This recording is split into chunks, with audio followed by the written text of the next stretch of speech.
जिल्ह्यातर्फे तुमचा या हिरवाई महोत्सवामध्ये मी स्वागत करते. बरेच नवीन लोक आहेत, त्यामुळे मी जरा जिविदाबद्दल थोडी माहिती देते. जिविदा ही संस्था 2007 साली स्थापन झालेली आहे. नंतर तिचा मूळ उद्देश शिक्षण, संवर्धन आणि जनजागृती म्हणजे एज्युकेशन अवेअरनेस असा मुख्य उद्देश जिविदाचा आहे. मग जिविदा काय काय काम करते, तर सुरुवातीला आम्ही जेव्हा सुरू केलं तेव्हा खेडेगावातले 1-2-3 प्रोजेक्ट्स आमच्याकडे आले होते. त्याच्यात वारसा मावळचा, नंतर आपल्या गावाची माहिती मुलांनी गोळा करणं, त्यांना आधीचं हे ग्रामकोश नावाची एक ॲक्टिव्हिटी होती. त्याच्यामध्ये मुलांनी आपल्या गावामध्ये पूर्वी काय होतं हे सगळं शोधून काढायचं. वेगवेगळे आम्ही त्यांना प्रश्न दिलेले होते. त्या आधारे त्यांनी गावाचा आधीचा इतिहास काय आहे हा शोधून काढायचा आणि आता काय आहे. अशा प्रकारे आम्ही 3 ते 4 गावांचं असे एक पुस्तिका ग्रामकोश नावाने तयार केली.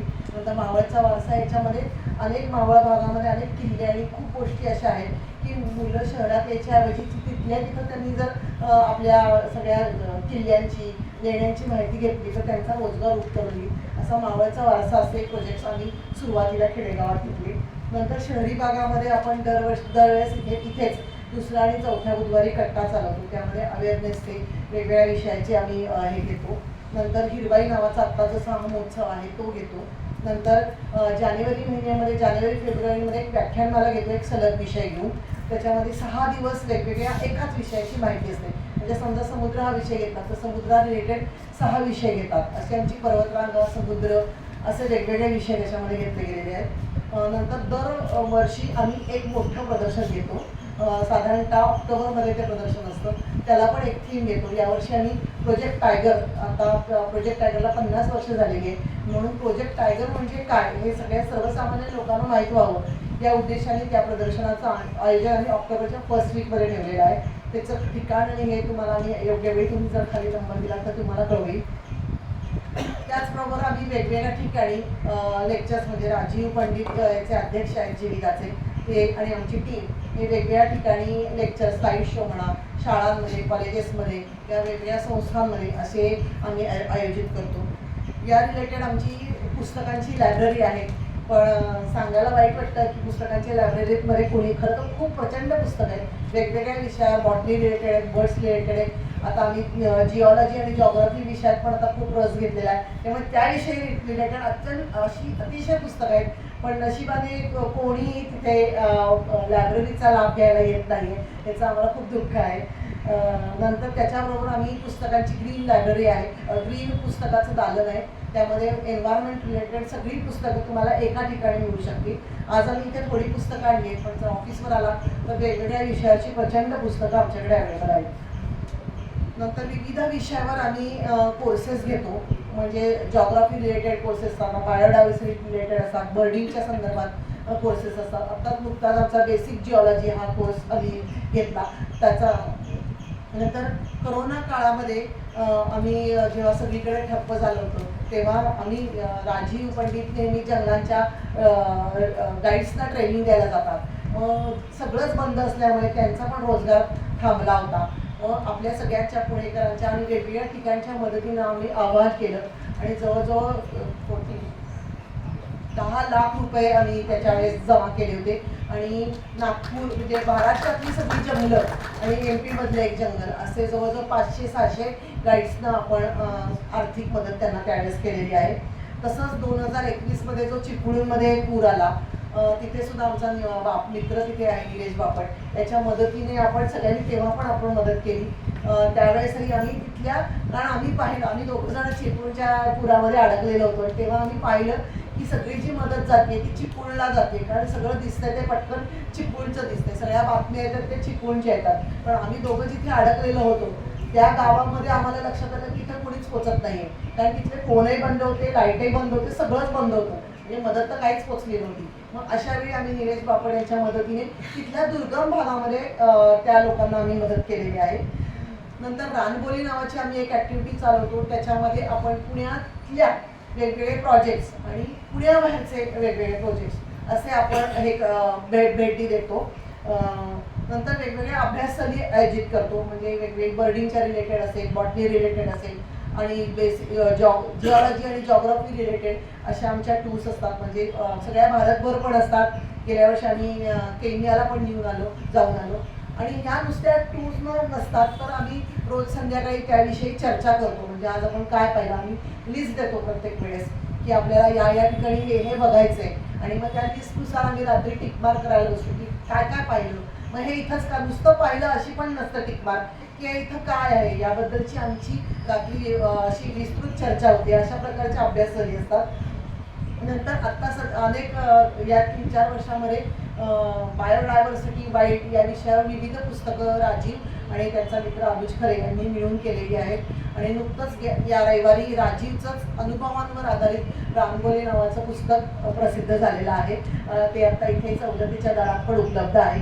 त्यांनी जे तो वाईट म्हणजे तो कॉलेजच्या काळापासून वाईटच्या ट्रिप्स घेत होता. म्हणजे वेगवेगळ्या ठिकाणी भेटते. तर त्याच्यामध्ये कसं आलं या पुस्तकाबद्दल थोडं मी सांगते की नुसतं प्रवास वर्णन नाही आहे या पुस्तकात. म्हणजे आता लडाखला गेले तर मग लडाखमधली सगळी माहिती त्या पुस्तकात मिळेल असं नाही आहे. वेगवेगळे अनुभव म्हणजे विषयात, आता समजा पाऊस हा विषय धरला तर वेगवेगळ्या ठिकाणी त्याला पावसाचा कसा हे आला त्यात असं एक चॅप्टर आहे पाऊस. किंवा एखाद्या आम्ही ट्रिपला जातो ना, लोक भरमसाठ डबे देतात. म्हणजे पूर्वी मुलांचे ट्रिप देतो ना, तर आई ह्या तुझ्या मित्राला पण होईल म्हणून पराठे दे, हे दे, असं खूप खाऊ घेऊन येतात आणि नंतर ते फेकून द्यावं लागतं. म्हणजे ज्याच्यासाठी आपण जीविका आणि अवेअरनेस निर्माण करतोय ते आम्ही डोळ्यांनी बघितलं. मग त्याच्यावर आधारित त्यांनी तो एक लिहिलं की अन्न कसं वाया जातं ट्रिप्समध्ये, की लोक खायला भरपूर घेऊन येतात. मग या अशा वेगवेगळ्या त्याच्या एका विषय घेऊन लिहिलेलं पुस्तक आहे. तुम्ही नक्की चाळा बाहेर आणि विकत घ्या. अशा प्रकारे जीविकाची एक थोडक्यात माहिती तुमच्यासोबत दिलेली आहे. मी आता लायब्ररीचा पत्ता, लायब्ररी आता आमचं ऑफिस झालेलं आहे कलमाडी बंगल्याच्या शेजारी कर्वे रोडवर तिथे आहे. तिथे 12 ते 7 अवेलेबल असतं. आता हिरवाई महोत्सव यावेळी आम्ही दरवर्षी घेतो. त्याचा उद्देश काय आहे आणि त्याच्याबद्दलची माहिती मी राजीवला विनंती करते, त्यांनी सांगणार.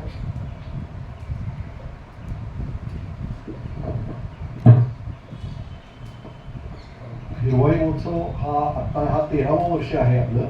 मुख्यतः याची सुरुवात जर म्हटली तर इकॉलॉजिकल सोसायटीचा मी कोर्स केला की मग त्याच्यातनं देशी विदेशी वनस्पती असा एक भाग असतो. आणखी मग देशी वनस्पतीचे फायदे आणि विदेशी वनस्पतीचे तोटे अशा ह्याच्यातनं हे झालं.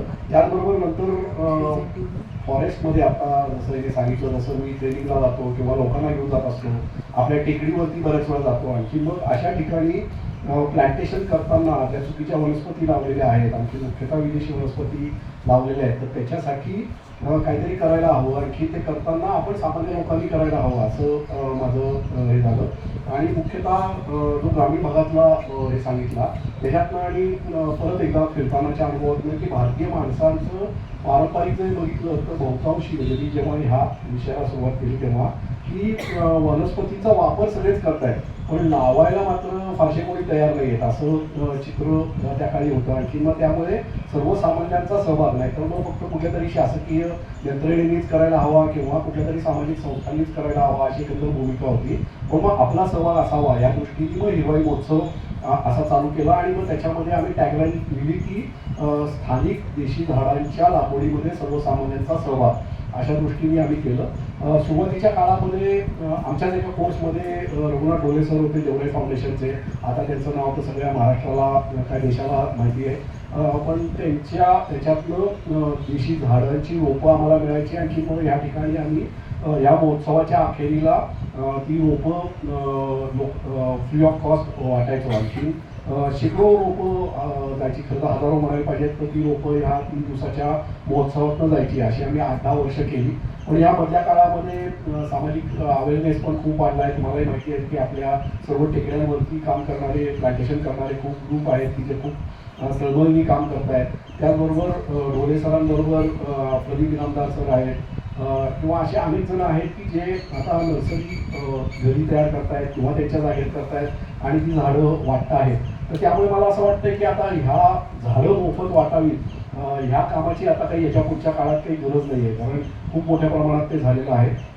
तर त्यामुळे आता ह्याच्या पुढचा जो जीविकाचा भर या ह्याच्यात असणार आहे तर तो हा मुख्यतः ज्या प्लांटेशनला धरून चुकीच्या गोष्टी चालतात. म्हणजे उदाहरणार्थ आता सध्या परत एक समज आहे की वनस्पतींची लागवड हा सगळ्यात मोठा आपण पर्यावरणासाठी काम करण्याचा हे आहे, पण त्याच्यात अगदी योग्य आहे, खूप कष्ट करावे लागतात, खूप प्रामाणिकपणे काम करणारे कार्यकर्ते पण आहेत. पण दुर्दैवाने अनेक ठिकाणी दृश्य असं दिसतं की जिथे गवताळ मालवणं असायला पाहिजे त्या ठिकाणी पण प्लांटेशन केलं जातं आहे, ज्या ठिकाणी खुर्टी झाडं असायला पाहिजे त्या ठिकाणी सुद्धा खूप मोठमोठी झाडं लावली जात आहेत. आणखी मग झाडांचा उपयोग हे करताना मग आपण जर व्हॉट्सअपचे जर हे वाचले, मेसेज वाचले, तर त्याच्यापासून ऑक्सिजन कसा होणार आहे किंवा सध्याचं काय म्हणू आपण ग्लोबल वॉर्मिंग किंवा क्लायमेट चेंजच्या ह्याच्यासाठी फक्त वनीकरण हा एकमेव उपाय आहे अशा पद्धतीचे मेसेजेस मिळत असतात. आणखी त्यातनंच सगळे अनेक जण ह्या कामात करतायत. तर मला असं वाटतं की आता ह्याच्यापुढे आपण सजगतेने काम करणं गरजेचं आहे. म्हणजे ज्या ह्याच्यामध्ये विदेशी वृक्ष लावणं ही चुकीची गोष्ट आहे हे आपण ठरवलं,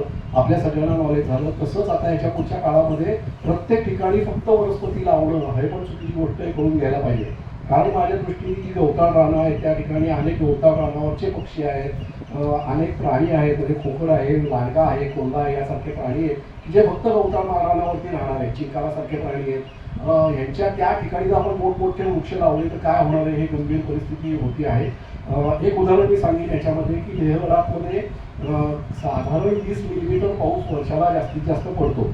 आणखी जगातलं सगळ्यात हायेस्ट असं ठिकाण आहे. त्या ठिकाणी हिमालयाच्या वरती आपण जातो. आणखी मग अशा वेळेला तिथे जे ढग येतात तर त्याला कुठलाच अडथळा येत नाही. आपण पाण्याचं सायकल बघितलं तर पाऊस पडण्यासाठी काहीतरी त्याला अडथळा यायला पाहिजे, त्या ठिकाणी काहीतरी लावा असेल तरच पाऊस पडणार आहे.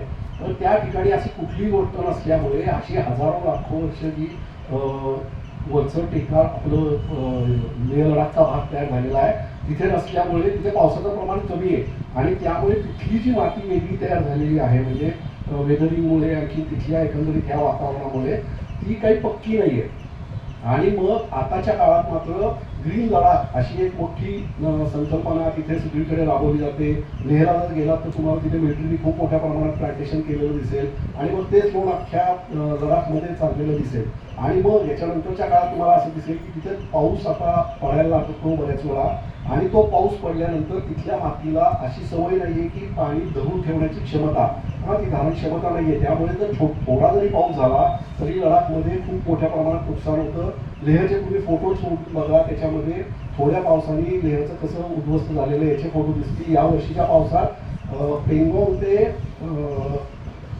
खारदुला याचा जो शोक नदीच्या काठावरचा रस्ता आहे तर तो रस्ता कसा उद्ध्वस्त झाला आहे तुम्हाला ह्या वर्षीचं उदाहरण आहे. तर अशी उदाहरणं बघायला मिळतील. आपल्या मालढोकचं उदाहरण आहे की तिथे ग्रासलँडवरती झाडं लावल्यावरती त्या पक्षाला उतरायला जागा नाहीये, त्यामुळे त्याच्या पक्षावरती परिणाम झालेला आहे. असे अनेक दुष्परिणाम आपल्याला बघायला मिळतात. तर त्यामुळे आगामी काळामध्ये आपण ह्या सगळ्याकडे जागरूकतेने बघणं गरजेचं आहे. त्यामुळे यावर्षी आपण काय गवताच्या प्रजातीकडे आलेलो आणि त्यातल्या बांबू या वनस्पतीकडे आपण मुख्यतः गवताकडे आलेलो आहोत. आणि मग त्याचे उपयोग हा आपण या मालिकेतनं म्हणजे आजच्या आणि उद्याच्या याच्यातनं बघणार आहोत. त्याच्यासाठी आपल्याकडे डॉक्टर बेडेकर सर आलेले आहेत, तर त्यांचा परिचय करून घेऊच आपण. पण ते आपल्याला याबाबत मार्गदर्शन करणार आहेत. तर आपण सजगतेने माझं म्हणणं की फक्त गवताकडे न बघता आगामी काळामध्ये आपला कुठल्या परिसरात आहोत आणि तिथे मूळची कुठली वनस्पती असायला हवी या दृष्टीने प्लांटेशन केलं तर आपल्या सर्व जो कष्ट करणार आहोत, कारण झाडं लावणं ही काही सोपी गोष्ट नाही आहे. त्यासाठी खूप कष्ट करावे लागतात आणि मग ते कष्ट वाया जाऊन किंवा मग चुकीच्या पद्धतीमुळे त्याचा विपरीत परिणाम झाला आहे असं न व्हावं यासाठी आपण प्रयत्न करायला हवा. हाच या हिरवाईचा याच्या पुढच्या काळामधला आपला टप्पा असणार आहे. एवढं बोलून मी थांबतो. आणखी आपले पुढचे 2 दिवस या हिरवाई महोत्सवात वेगवेगळं मार्गदर्शन घेऊया. धन्यवाद. आज हिरवाई महोत्सवाचं ठीक आहे. यावर्षी आपण बांबू हा विषय घेतलेला आहे. दरवर्षी वेगवेगळे विषय घेतो, त्याच्यामध्ये आज आपण बांबू हा विषय घेतलेला आहे. आणि या विषयाचं व्याख्यान देण्यासाठी आज आपल्याकडे डॉक्टर हेमंत बेडेकर आलेले आहेत. त्यांचं मी राजीव दुलाट सरांना विनंती करते की त्यांनी त्यांचं स्वागत करावं.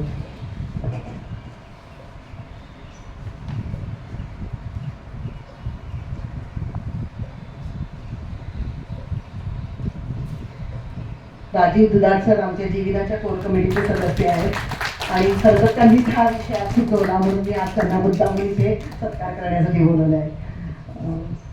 आता डॉक्टर हेमंत बेडेकरांची मी थोडक्यात ओळख करून देते. हे वनस्पती शास्त्रामधले तज्ज्ञ आहेत. BSc बॉटनी शिवाजी युनिव्हर्सिटीमधनं केलेलं आहे, MSc बॉटनी त्यांनी पुणे युनिव्हर्सिटीतनं केले, PhD पण पुणे युनिव्हर्सिटीतनं झालेलं आहे. देश विदेशात बांबू या विषयाचं ट्रेनिंग देण्याचं काम ते करतात. तैवान, अमेरिका, चीन, इस्रायल, थायलंड इत्यादी ठिकाणी ते जाऊन आलेले आहेत.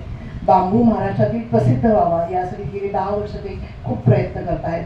लँडस्केप डेव्हलपमेंट अँड मेंटेनन्स या विषयात त्यांनी कोर्स डेव्हलप केला आहे.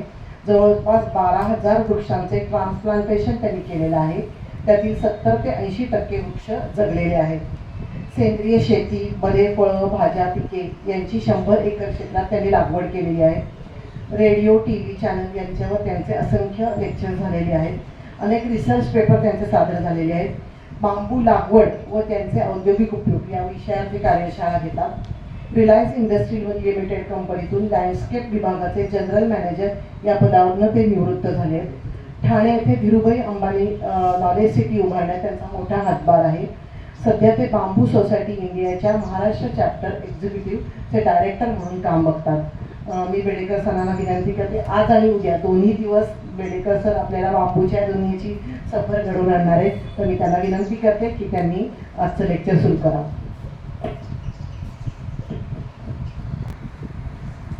पुणेकरांसमोर बोलताना जरा थोडा विचार करून नेहमी बोलावं लागतं, कारण कुठेही भाषेचं काही गडबड होता कामा नये आणि त्याचबरोबर कंटेंटमध्ये पण काही इकडे तिकडे जातात.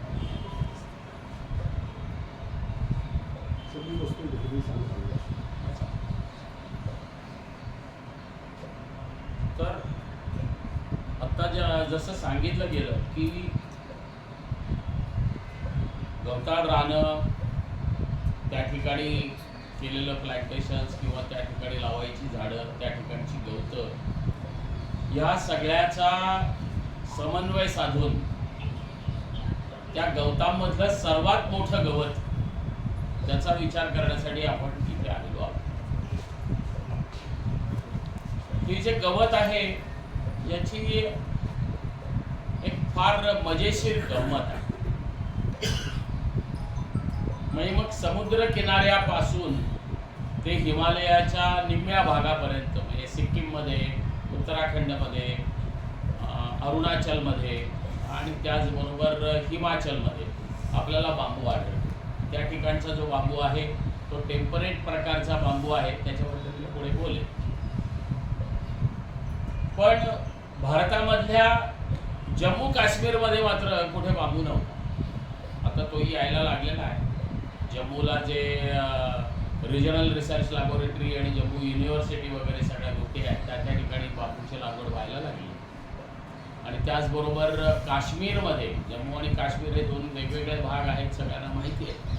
काश्मीरमध्ये पण आता काही प्रमाणामध्ये निम्म्या हिमालयापर्यंत असा तो बांबूचा परिसर, जिथे जिथे सफरचंद येतं त्या त्या ठिकाणी बांबू येतो हे गृहीत धरून किंवा हे माहीत झाल्यामुळे त्या त्या भागामध्ये बांबूची आता लागवड व्हायला लागली. ही लागवड आता माझ्या सुदैवाने, माझा जन्म आहे देशावरचा, नगर जिल्ह्यातला, की ज्या ठिकाणी 10 ते 12 इंच पाऊस पडतो आणि ज्या ठिकाणी असं काहीच नाही, ऊस आणि ऊसच फक्त आपल्याला आजकाल बघायला मिळतं. काही प्रमाणात थोडीशी मोसंबी, संत्री, विशेषतः मोसंबी आणि डाळिंब वगैरे अशा प्रकारची फळं होतात. पण ऊस जास्त आहे. पण मी आहे कोकणातला, माझं गाव आहे चिपळूण. त्यामुळे एका बाजूला चिपळूणचा वारसा आणि एका बाजूला देशाचा वारसा. त्या देशातला जो वारसा आहे त्याच्याबद्दल मी उद्याला बोलणार आहे. अवर्षण प्रवण भागासाठी बांबू कसा लावता येतो, काय करता येतं त्याच्या अगोदर आपण बांबूबद्दलची ओळख करून घेऊया. त्यातल्या काही लोकांचे चेहरे मला जे बघतोय मी, त्याच्यामध्ये काही लोकांना त्यांनी ते ऐकलं आहे, त्यांनी ते बघितलं आहे, त्यांनी तो अनुभवला आहे. पण बऱ्याच लोकांना मला माहीत नाही त्यांची बॅकग्राऊंड काय आहे ती. तर त्या हिशोबाने मी बोलायचा प्रयत्न करतो. मगाशी मी म्हटल्याप्रमाणे मी पुणेकर नाही, त्यामुळे सांभाळून घ्या. शब्दांच्या मध्ये जरा थोडीशी कधी कधी गडबड होण्याची भीती असते. त्यामुळे पुणेकरांना माझी विनंती आहे की थोडंसं माफ करा. नेक्स्ट. हा फोटो आहे, कदाचित तुमच्या माहितीतला आहे. वेल्ह्यातलं कोणतरी 2 जण आहेत असं मी ऐकलं होतं. ज्ञानप्रबोधिनीत आले. तुमच्याकडे हा बांबू तुम्हाला बघायला मिळाला. हा तुमचाच बांबू आहे. आम्ही माझ्या PhDच्या वेळेला वेल्हा भागामध्येच काढलेला फोटो आहे. आणि हा मेस आहे. आणि हे जंगल आपलं ह्या प्रकारचं झाड आपल्याला बघायला मिळतं. तुम्ही कुठेही वेल्हा, मुळशी, विशेषतः वेल्हा आणि भोर या 2 तालुक्यामध्ये जर हिंडायला कोणत्याही रस्त्याला गेलात तर तुम्हाला ह्या प्रकारचे बांबू तुम्हाला बघायला मिळतील. याच्याबरोबर आणखीन एक व्हरायटी आहे माणगा म्हणून, आणि तिसरी जी व्हरायटी आहे ती उडा म्हणून. तर तिन्हीचे फोटोग्राफ नंतर दाखवतो. काय आहे बांबूकडे बघण्याचा दृष्टिकोन काय आहे याचा जरा थोडा विचार करायची गरज आहे. बांबू हा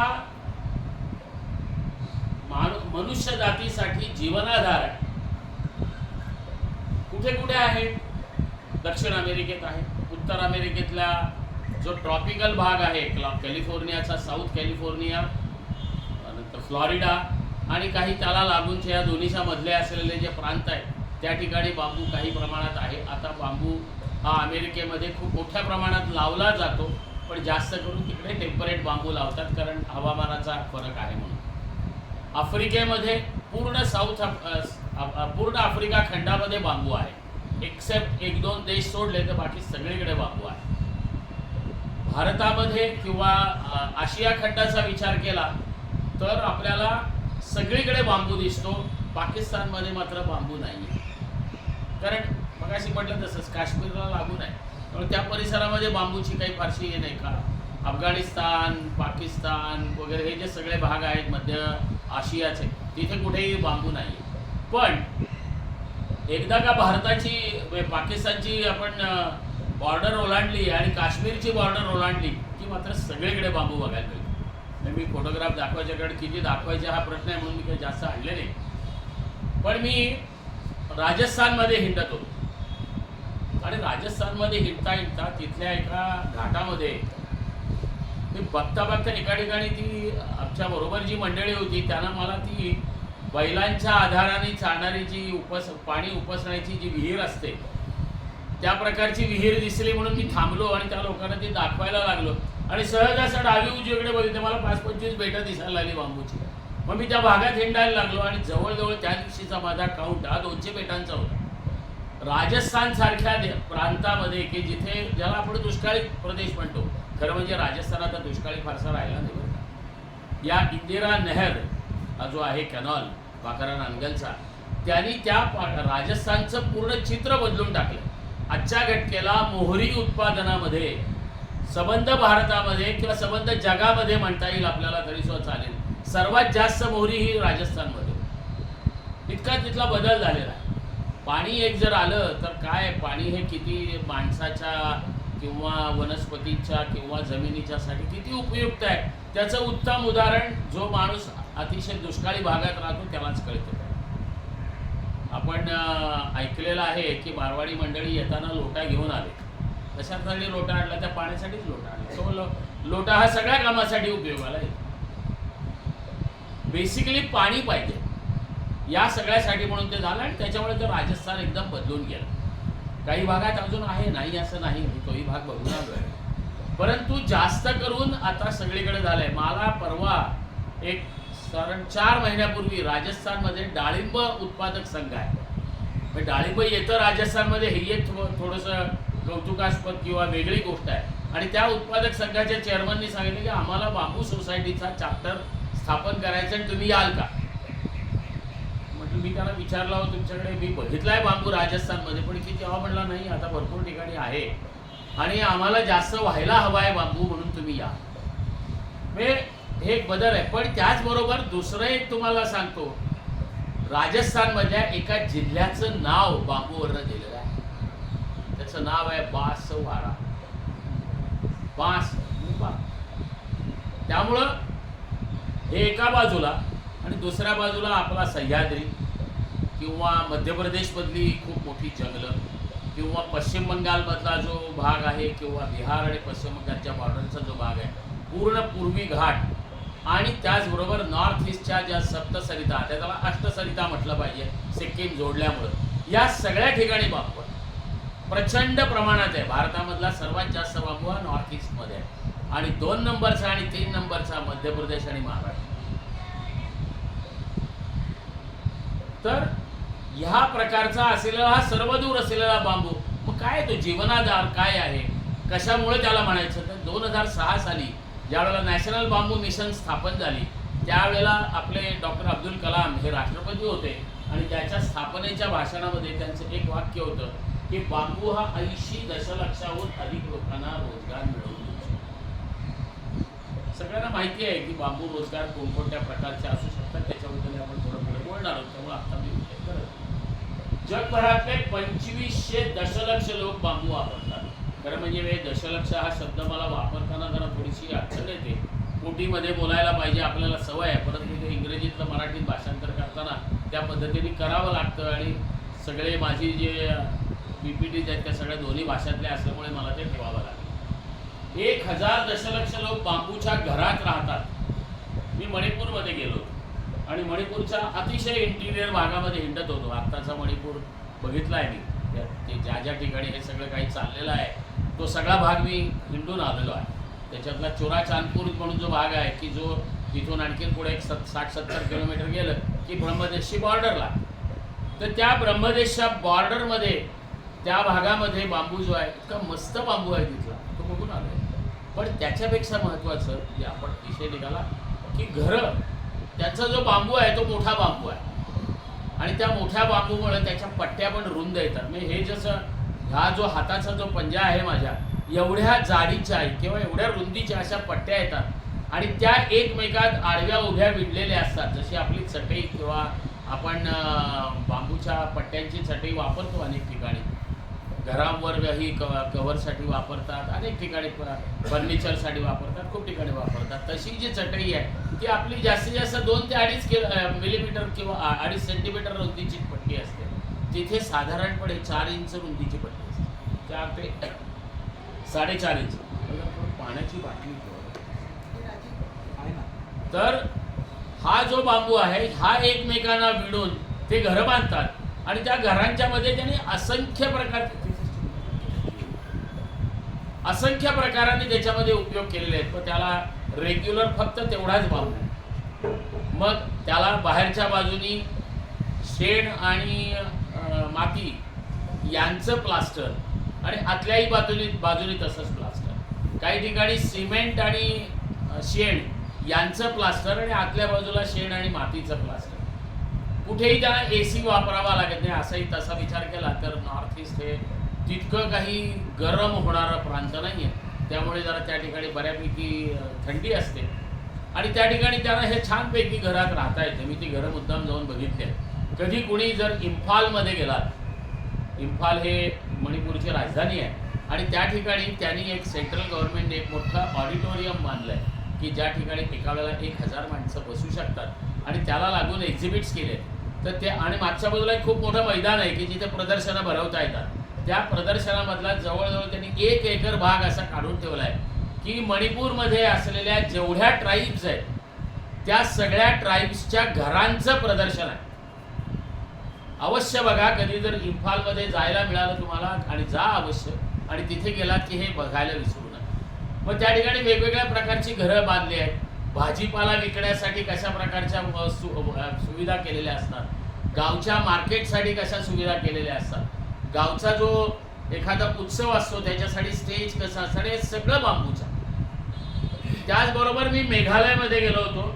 हे चेरापुंजी नंतर आम्ही त्या भागात हिंडलो आणि त्या भागामध्ये हिंडत असताना माझ्या असं लक्षात आलं की तिथेही एक असंच प्रदर्शन आहे. तिथे दरवर्षी 6, 7, 8 हे 3 डिसेंबरला 6, 7 आणि 8 डिसेंबरला त्या ठिकाणी दरवर्षी त्यांचा मेळा भरतो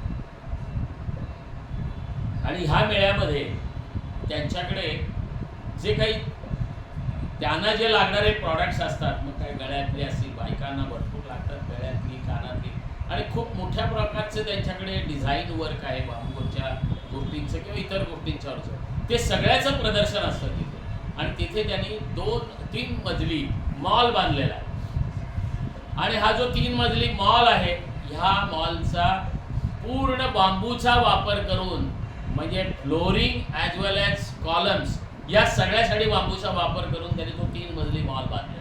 आणि त्याचबरोबर त्यांनी तिथे अशा वेगवेगळ्या, जसं इम्फालमध्ये आहे तसं पूर्णपणाने सगळं स्ट्रक्चर एकेका घराच उभं केलेलं आहे, एकेका जमातीसाठी ज्या काही वेगवेगळ्या ज्या आदिवासी जमातीच्या भागात आहेत त्या सगळ्यांसाठी त्यांच्या याचं वैशिष्ट्य. मग बसायची जागा कशी आहे, घरात गेल्याबरोबर किंवा घराच्या बाहेर आतली जागा कशी आहे, स्वयंपाकघर कसं आहे, तिथल्या वस्तू असं सगळं काही केलेलं आहे, अवश्य बघण्यासारखं आहे. तर ह्या प्रकारची घरं आपल्याकडे सुद्धा येतो.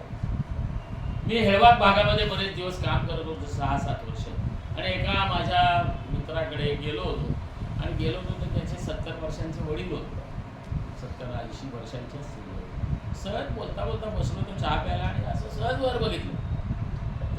वरनं कौलारू घर आणि आतल्या बाजूला संपूर्ण आपला जो काटेरी बांबू आहे त्याचे सगळे आडवट होते आणि त्याच्यावरती कौलं बसवलेली होती. मी म्हटलं किती वर्ष झाली? म्हणजे घर बांधून आता 45 वर्ष झाली. म्हटलं कसं काय? जेव्हा मी नंतर मग विचार करायला सुरुवात केली, कारण पूर्वीच्या काळी या सगळ्या घरांच्या मध्ये हा पूर्ण धूर असे, म्हणजे चुली असे. या चुलींच्या धुरामुळे ती सगळी जी बांबू आहे ते सगळेच्या सगळे हे ट्रीट झाले आणि त्याच्यामुळे कुठूनही मला पावडर पडताना दिसलं. नाहीतर आपल्याकडे पावडर पडते बांबूची, तसं काही तिथे घडलेलं नाही. म्हणजे आपल्याकडेही हे आहे. मग किरकोळ गोठे आणि पडव्या आणि या सगळ्यांसाठी सगळं हे आहे. परवा मी एक आर्किटेक्टची बांबूमध्ये काम करणारा मीट घेतली, तर तिथे सगळ्यांनी हेच सांगितलं की म्हणजे अजूनही घरं बांधायला कुणी यायला तयार नाही आहे, पण गच्च्या ज्या आहेत खूप मोठ्या त्या ठिकाणी अनेक प्रकारची कन्स्ट्रक्शन बांबूत व्हावीत अशी लोकांची अपेक्षा असते. तो तिथे आता बांबूचा वापर हा सुरू झालेला आहे. बांबू जमिनीची धूप थांबवतो हे आपण उद्याला जरा जास्त डिटेलमध्ये बघणार आहोत, जेव्हा आपण एन्व्हायरमेंट आणि बांबू असा विषय डिस्कस करणार आहोत. माणसाच्या जन्मापासून ते मृत्यूपर्यंत बांबूची साथ ही इंग्रजीमध्ये एक म्हण आहे, क्रेडल टू कॉफिन. म्हणजे काय तर आपल्याकडे आता पाणी बिणी हा विषय गेलेला, परंतु पाण्यापासून ते ब्रिटिश काळामध्ये किंवा इतर समाजामध्ये कॉफिन म्हणजे शेवापेटिकेपर्यंत, पण आपल्यासाठी तिरडी, या सगळ्या गोष्टींच्यासाठी आपल्याला बांबू लागतो. त्यामुळे जन्मापासून मरणापर्यंत साथ देणारी ही वनस्पती. त्याला हिरवं सोनं वगैरे वगैरे म्हटलं गेलं. निलगिरीपेक्षा दुप्पट वेगाने वाढतो, हा फार मोठा प्लस पॉईंट आहे. आणि त्याचा उपयोग हा असंख्य ठिकाणी आपण तो उपयोग बघणार आहोत. भरभर वाढणाऱ्या लाकडाच्या तुलनेत चौपट सेल्युलोज निर्माण करतो, म्हणून पुरातन काळापासून कागद निर्मितीसाठी. दुर्दैवाने भारतामध्ये कागद निर्मितीचे काही फारसे कुठे रेफरन्सेस आढळत नाहीत. काही भागात आहेत. फायबर प्रोडक्शनचे रेफरन्सेस संस्कृत ग्रंथामध्ये आहेत आणि आज तमिळनाडूमध्ये आणि केरळमध्ये या ग्रंथांचा वापर करून आपल्या कपड्यांसाठीचा फायबर कसा करता येईल याच्यावर काम चालू आहे. अनेक लोक त्याच्यावर काम करत आहेत. आता ऑलरेडी काही प्रमाणामध्ये ते फायबर बाहेर पण यायला लागलेले आहेत विक्रीसाठी. परंतु कागद हा आपण फारसा वापरला नाही. का वापरला नाही हा संशोधनाचा विषय होईल, पण चीनने मात्र फार मोठ्या प्रमाणामध्ये हा वापर. मगाशी बोलता मी थोडीशी उडी मारली, पण साऊथ ईस्ट एशियामध्ये जसं मी भारताचा उल्लेख केला तसं चीनचा जो दक्षिणेकडचा किंवा भारताला लागूनचा जो भाग आहे तिथे खूप मोठ्या प्रमाणात तसा बांबू आहे. तसं जपानमध्ये आहे, कोरियामध्ये आहे, तायवानमध्ये आहे, फिलिपिन्समध्ये आहे. या सगळ्या बाकी Philippines, Laos, Cambodia, Vietnam, Thailand, Indonesia, Malaysia, Singapore या सगळ्या भागामध्ये बांबू आहे. ऑस्ट्रेलियातल्या उत्तर भागामध्ये बांबू आहे. आणि ही जी फिजी आयलँड्स वगैरे जी सगळी डार्विननी शोधलेली जी वेगवेगळे आयलँड्स आहेत त्या सगळ्या ठिकाणी पण बांबूचा वापर हा केला जातो. त्याचबरोबर काही गोष्टी ह्या चमत्कारिकपणाने जगाच्या समोर आलेल्या किंवा आपल्या सगळ्यांना माहिती असाव्या याच्यासाठी म्हणून मी त्या दिल्या आहेत. हिरोशिमाच्या अणुस्फोटानंतर नैसर्गिकपणे बांबूचा कोंब सर्वप्रथम भूमीतून प्रगटला आणि माणसाला आशेचा किरण पोहोचला. हिरोशिमा नागासाकीमध्ये जे बॉम्बस्फोट झाले आणि सगळं बेचैरात झालं आणि त्याच्यातून जी काही माणसं लंगडी लुळी पांगली राहिली होती ती शोधत हिंडत होती आणि ती हिंडता त्यांच्या असं लक्षात आलं. म्हणजे त्यांनी आशा सोडली होती की आता काही नाही, आता सगळं नव्याने सुरुवात करायचं आहे. पण त्यांना त्यावेळेला जो उर्मी देणारा एक नवीन प्रकारची इच्छाशक्ती निर्माण करणारा असं जे काही दिसलं ते आलेला बांबूचा कोंब. सुंदर वर्णन जॅपनीज या सगळ्या हिरोशिमा नागासाकीवरची जे पुस्तक आहे त्याच्यामधून याचा उल्लेख आलेला आहे. मी त्याच्याबद्दल जास्त 92 मध्ये लिमोन कोस्टारिका हे जे आहे कोस्टारिकाची राजधानी तिथे एक प्रचंड भूकंप झाला आणि बांबूची घरं वाचली. त्या बांबूच्या घरांनी लोकांना आधार दिला आणि बांबूची घरं होती तेवढीच वाचली, बाकी सगळी घरं पडली. त्याचबरोबर आपल्याकडे काही वर्षांपूर्वी दक्षिण भारतामध्ये विशेषतः थायलंड तमिळनाडूमध्ये सुनामी जी आलेली होती, त्या सुनामीमध्ये बांबूच्या जेवढ्या ठिकाणी बांबूची लागवड होती त्या ठिकाणी लोकांना आधार मिळाला. दोन गोष्टींनी आधार दिला, एक बांबू आणि एक कांदळवन, म्हणजे काय म्हणतात त्याला इंग्रजीमध्ये, मँग्रोव्ज. तर बांबू आणि मँग्रोव्ज या दोन गोष्टींनी आधार दिला आणि हे जिथे जिथे लावलेलं होतं त्या त्या ठिकाणच्या मनुष्य वस्तीला खूप फायदा झाला. बाकीच्या ठिकाणी सगळ्यांनी अनुभवलं की जर निसर्ग कोकला तर काय होऊ शकतं, त्याचं ते एक उदाहरण होतं. एडिसननं शोधलेल्या पहिल्या बल्बमध्ये वापरलेलं फिलामेंट हे बांबूपासून बनवलेलं. ते जळलं लगेच, परंतु त्याला ते कळलेलं होतं की हा फायबर आहे आणि याचा वापर करता येईल. नंतर त्याच्यावर बरेच कामं झाली आहेत आणि काही लोकांनी त्याचा वेगळा वापर केलेला आहे. बेलच्या पहिल्या फोनोची सुई बांबूपासून बनवलेली होती. हार्डनेस काय असू शकतो त्याचं ते उदाहरण होतं. गांधीजींनी आपल्या जगप्रसिद्ध दांडी यात्रेच्या वेळी वापरलेली काठी बांबूचीच होती. जेव्हा मोदींनी एक गांधींचा संकल्पना वापरण्यासाठी म्हणून एक चित्र उपलब्ध करून दिले की जे आता सध्या वापरलं जाते ज्या ह्या G20च्या याच्या वेळेला, काही नाही, चष्मा आणि काठी. कारण ह्या दोन गोष्टी बापूंची आठवण होत्या आणि ते त्याच्यामध्ये त्यांनी वापर. काही जाती 24 तासात 1.5 मीटर वाढतात. आपल्याकडची वाढणारी कुठलीही जात 1.5 मीटरची नाही. मला लगेच लोक विचारतात भारतातली जात सांगा, तर नाही. पण बायलोस्टॅचिस नावाची जी काही एक जात आहे की जे टेम्परेट बांबू आहे, त्याचं जपानमधलं त्याचं रेग्युलर लोकांनी शास्त्रज्ञांनी त्याचे मेजरमेंट घेतलेलं आहे 1.5 मीटर वापरण्यासाठी वाढ होण्यासाठी. बांबूची लवचिकता टेन्साईल स्ट्रेंथ ही लोखंडी सळ्यांपेक्षा जास्त असते. आपल्याकडे संगमनेरला वागचौरे नावाचे एक प्राध्यापक आहेत इंजिनिअरिंगमध्ये, डॉक्टर वागचौरे, ते आणि त्यांचे विद्यार्थी, ही मंडळी यांनी टोटली घरांच्या वापरामध्ये जे आपण स्टील वापरतो RCC साठी, ते स्टील पूर्णपणाने बाजूला काढलं आणि बांबूच्या सळ्या या तयार केल्या आणि त्या वापरून त्यांनी 2 मजली 3 मजली घरं बांधलेली आहेत आणि त्या घरामध्ये माणसं राहत आहेत. त्यांचे एक विद्यार्थी आहेत मेत्रे म्हणून, ते पण तयार करतात घरं. पण ही घरं वापरण्याजोगी आहेत. किंवा जर संगमनेर भागात तुम्हाला जायला मिळालं तर अवश्य बघा. बाकी पोलो या खेळात चेंडू बांबूच्या जमिनीतील खोडापासून बनवतात आणि पोलवाडसाठी ऑलिव्हेरी नावाच्या बांबूची काठी वापरतात. आजची स्थिती काय आहे भारतातली? जंगलातला बांबू हा एक भाग आहे. खासगी लागवडीची अधिकृत नोंद नाही आहे, आता सुरू झालेली आहे. खासगी लागवडीतला बांबूच्या सातबाराला नोंद करण्यासाठी तुम्हाला एवढी कल्पना येणार नाही, परंतु माझे जे मित्र याच्यामधून आलेले आहेत ज्ञान प्रबोधन आहेत त्यांना याची कल्पना आहे. सातबाराला एखाद्या गोष्टीची नोंद करणं म्हणजे तलाठ्याच्या किती पाया पडावं लागतं. मी ही गोष्ट अनुभवली आहे. माझ्याकडे प्रत्यक्ष आंबे बाकीच्या गोष्टी बरीच झाडं लावलेली होती, पण त्याची नोंद करण्यासाठी सुद्धा तो पैसे मागतो. आता ती गोष्ट आहे जवळजवळ 30-35 वर्षांपूर्वीची, परंतु ही वस्तुस्थिती आहे. पण आता सरकारने सोय करून दिली. आता कुठेही आपण बांबू किंवा कुठल्याही झाडांची नोंद करताना आपल्याला फारसा त्रास होत नाही आणि बांबूची नोंद करा. आम्ही असं सगळ्या बांबू सोसायटीच्या आणि सगळ्या शेतकऱ्यांच्या मागे लागलो की तुम्ही सातबाराला नोंद करा. कुठे अडचण येते तर जो सरकारने जो नियम केलेला आहे की तुम्हाला बांबू तोडायला परवानगी आहे, परंतु तो तुमच्या मालकीचा आहे, हा जंगलातला नाही, याचं प्रूफ तुमच्याकडे पाहिजे. आणि मग जर तुमच्या सातबाराला त्याची नोंद असेल तर मग तुम्हाला आपोआप त्याचा परवाना मिळायला काही अडचण येत नाही. माणगा सर्वत्र नैसर्गिकरित्या पुरोऱ्यातून उगवणारा जंगलातील काटस, कळक आणि चिवा. ताम्हाणी घाटातून मला वाटते बरेचसे लोक गेला असाल आणि कदाचित तुम्ही ताम्हाणी घाटामध्ये तुमचा बरेच प्रोग्राम पण झाले असतील. ताम्हाणी घाटामध्ये तुम्ही साधारणपणे ती सगळी हॉटेलं बिटेलं आहेत ती सगळी सोडली आणि प्रत्यक्ष ताम्हाणी गाव सोडलं की त्याच्यानंतर जो परिसर सुरू होतो की जिथे फारशी वस्ती नाही आहे, जंगल आहे सगळं, तिथे तुम्ही जर गेलात तर आत्ता तुम्हाला साधारण 8-10 वर्षांची प्रचंड मोठ्या प्रमाणामध्ये असलेली काटस किंवा काटाबास किंवा काटेरी बांबू याची प्रचंड बेटं बघायला मिळते. याची सुरुवात झालेली मी बघितलेली आहे. कारण साधारणपणे 94-95 साली जेव्हा मी त्या भागातून नेहमी दापोलीला जातो, अजूनही त्या भागामध्ये दापोलीला जात असताना त्यावेळेला प्रचंड मोठ्या प्रमाणामध्ये 4 वर्ष जवळजवळ त्या सगळ्या भागातल्या काटसला फुलं येत होती आणि त्या फुलांचं पडलेलं हे बी आहे.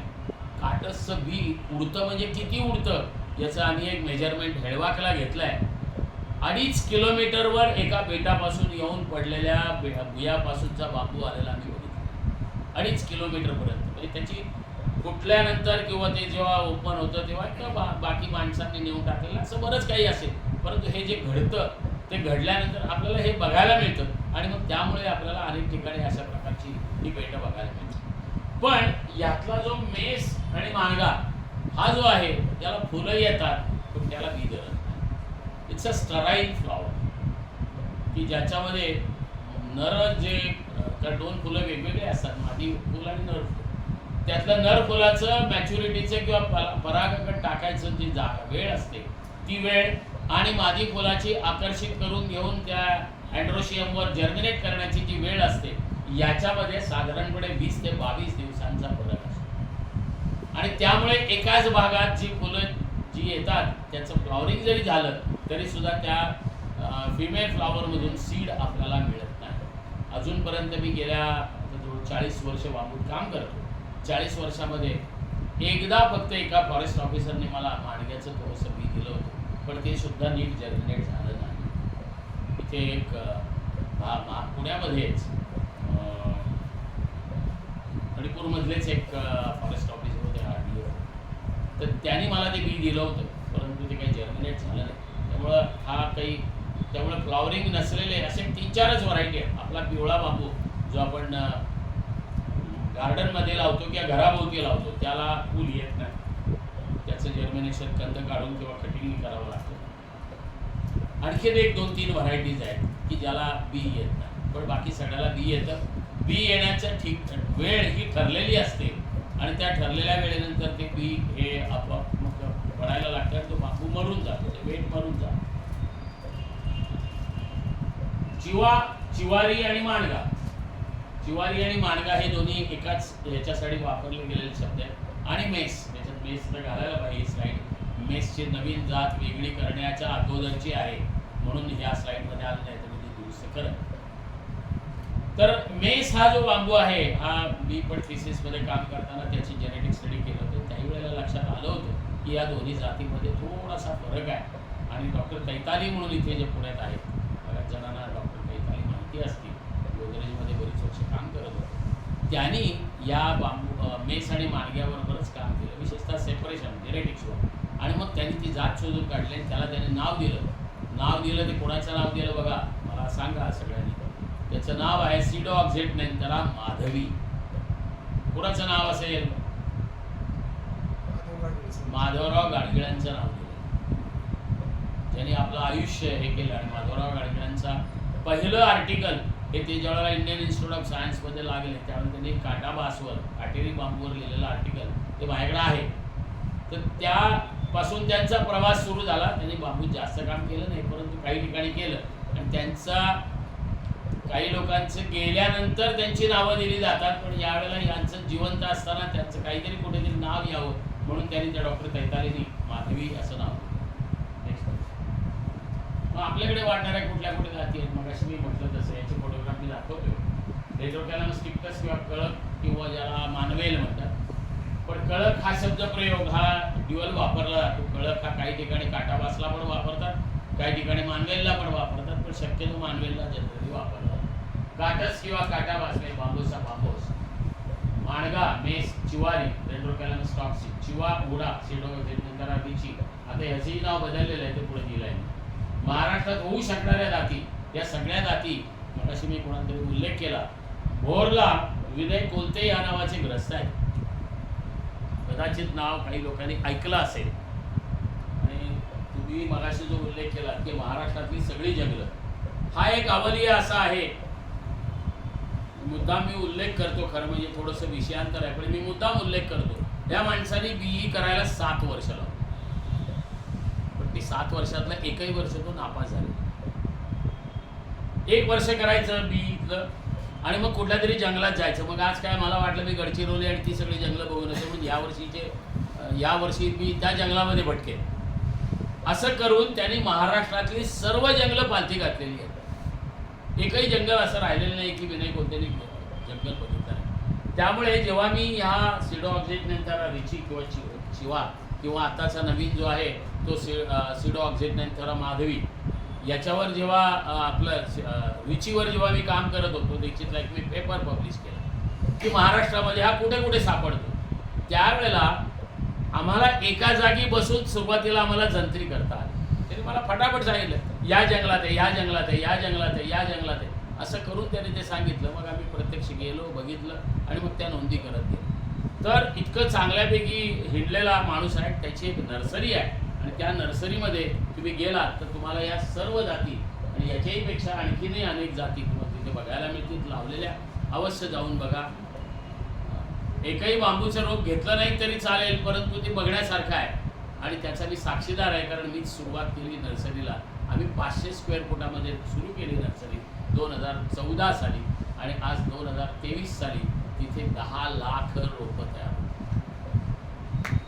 यातील काही पीक करून लावल्यास आणि निगा राखल्यास चांगले उत्पन्न देऊ शकतात. उदाहरणार्थ टोल्डा म्हणून जी जात आहे, ही टोल्डा ही जात ही उत्पत्तीच्या काळीसाठी प्रसिद्ध आहे.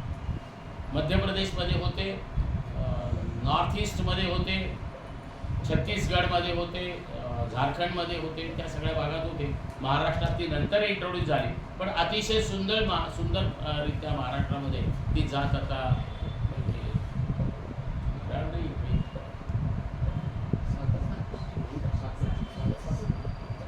किती वाजेपर्यंत आपल्याला वेळ आहे? 8. बहुतेक संपवेल, पण एखाद्या वेळेस 5-10 मिनिटं राहिली तर थोडी मला. तर अशा बऱ्याच ठिकाणी टोल्डा वापरला जातो. बाल्कोवा जर वापरायचा असेल तर तो बाल्कोवाबद्दल खूप कॉन्ट्रोवर्सी आहे. बाल्कोवाला भरपूर पाणी लागतं, पण बाल्कोवा बायोमास भरपूर मोठ्या प्रमाणात देणारी गोष्ट आहे. किती आहे तर बाकीचे बांबू ज्यावेळेला 20 टन तयार करतात त्यावेळेला त्याच कल्टिवेशन प्रॅक्टिसेस वापरून बाल्कोवा तुम्हाला 40 टन. पण बाल्कोवा हा जरा थोडासा प्रचंड वजनाला जड असलेला अर्धवट भरीव असलेला असा बांबू आहे. पण जास्त करून त्याचा वापर विद्युत निर्मितीसाठी एक तुमच्याकडे जर साधारण 400-500 एकर जर जमीन असेल तर 1 मेगावॉटचा प्लांट तुम्ही इझिली चालवू शकता. इतकी त्याची ताकद आहे. त्यामुळे काही ठिकाणी 5 मेगावॉट 10 मेगावॉटचे प्लांट काही तमिळनाडूमध्ये करायचा प्रयत्न चालू आहे. तसंच ब्रांडीसी, पॉलीमार्फा, ऑलिव्हेरी ह्या सगळ्याचा वापर करून काही प्रमाणात फर्निचरसाठी, काही प्रमाणात इतर गोष्टींसाठी हे सगळे बांबू वापरले. एक गोष्टीची बघू आपण. चटक्यात पुढे जाणार आहे. फक्त वैशिष्ट्य लिहिले. तयार बांबू पांढरट, पोपटी, लव, सरळ वाढतो. जास्त दिवस पाऊस आणि दमट हवामान अशा ठिकाणी टिकतो. फक्त पश्चिम घाटात वाढणारी प्रजाती. खाली 10 ते 12 पेरं भरीव असतात. फर्निचरसाठी उत्तम. उत्तम म्हणजे किती उत्तम तर खरं म्हणजे आसाममध्ये बांबू भरपूर मोठ्या प्रमाणात आहे, परंतु आसाममधली मंडळी सुद्धा गोवा किंवा सिंधुदुर्गमधून किंवा कोल्हापूरमधून स्टॉक्सी बांबू हा आम्हाला फर्निचरसाठी पाहिजे म्हणून घेऊन जातो. त्यामुळे तिकडचा काही बांबू इकडे येतो आणि त्याच ट्रकमधून इकडचा बांबू तिकडे. तर हा माणगा आपल्याला फार परिचित, कारण आपल्या सह्याद्रीच्या दोन्ही उतारावर मोठ्या प्रमाणात पुढे म्हणजे चंदगडपासून सुरू केलं तर नाशिकच्या एंडपर्यंत असं आहे. आणि पश्चिम उताराला बार गोव्यापासून सुरू केल्यानंतर किंवा अगदी ह्याच्यापासून केरळपासून चालू केल्यानंतर तो डांगपर्यंत असा हा पसरलेला माणगा आहे. माणगा आणि चिवा या 2 जाती आणि आता मेसपण या 3 जाती ह्या फक्त सह्याद्रीमध्ये होतात. ही सेंटर्स ऑफ ओरिजिन आहेत या 3 बांबूंची. मेशीचा बांबू सिडोऑक्झिनेन्थेरा माधवी फक्त पुणे जिल्ह्यातील भोर, मुळशी आणि वेल्हा भागात आढळतो. फर्निचर आणि बांधकामासाठी अतिउत्तम अनेक उपजाती, त्याचबरोबर त्याचा उत्पत्तीसाठी पण वापरतो. चिवा किंवा उरा, पूर्वीचं नाव त्याचं सिडोऑक्झिनेन्थेरा रिची आणि नंतरचं नाव आता मुंदुरो कुलोवा रिची. मुंदुरो कुलोवा हे एका शास्त्रज्ञावरनं दिलेलं नाव. हा जो आहे हा छोटा बांबू आहे. साधारणपणे 15 ते 20 फुटापर्यंत वाढतो. जर चांगलं पाणी आणि जर चांगले जरा कल्टिवेशन केलं तर 17 साधारण 20-22 फुटापर्यंत जातो. उत्तम ह्याचं प्लांटेशन जर कोणाला बघायचं असेल तर कामशेतच्या आतल्या बाजूला एक रायकर या ग्रस्तांची एक रिसॉर्ट आहे. तिथे त्यांचा खूप मोठा गोठा आहे आणि तो गोठा असा उंचावर आहे आणि त्याच्या उताराला त्यांनी जवळ 500 उडा लावलेले आहेत. आणि मी गेलो आणि मी आणि कोणते आम्ही दोघेच गेलो होतो आणि आम्ही बघितला आणि म्हटलं अरे काय, तर हा उडाच होता पूर्ण भरीव, खालपासून वरपर्यंत भरीव. फर्निचरसाठी पण खूप चांगला आहे. याचे पण अनेक उद्योग आहेत. विशेषतः काठ्या ज्या महाबळेश्वरला मिळतात त्या या उडापासून केलेल्या असतात. काटस लांबून बघितलं की याचं अस्तित्व कळायला. प्रचंड उंच 40-42 फूट उंचीपर्यंत वाढणारा आणि पूर्ण काटेरी, हात घातला तर पूर्ण हात फाटून निघेल एवढ्या प्रकारचा बांबू आहे. पण हाच बांबू जर मेंटेन नीट केला, दुसरे एक रायकर नावाचे ग्रस्त आहेत की जे भोरच्या वाईचा जो घाट आहे, तो वाईचा घाट उतरून वाईच्या MIDCच्या पुढे त्यांची शेती आहे, त्याच्यावर त्याने 25 एक बेटं लावली. तिथे काटेच नाही आहेत खाली त्या बांबूला.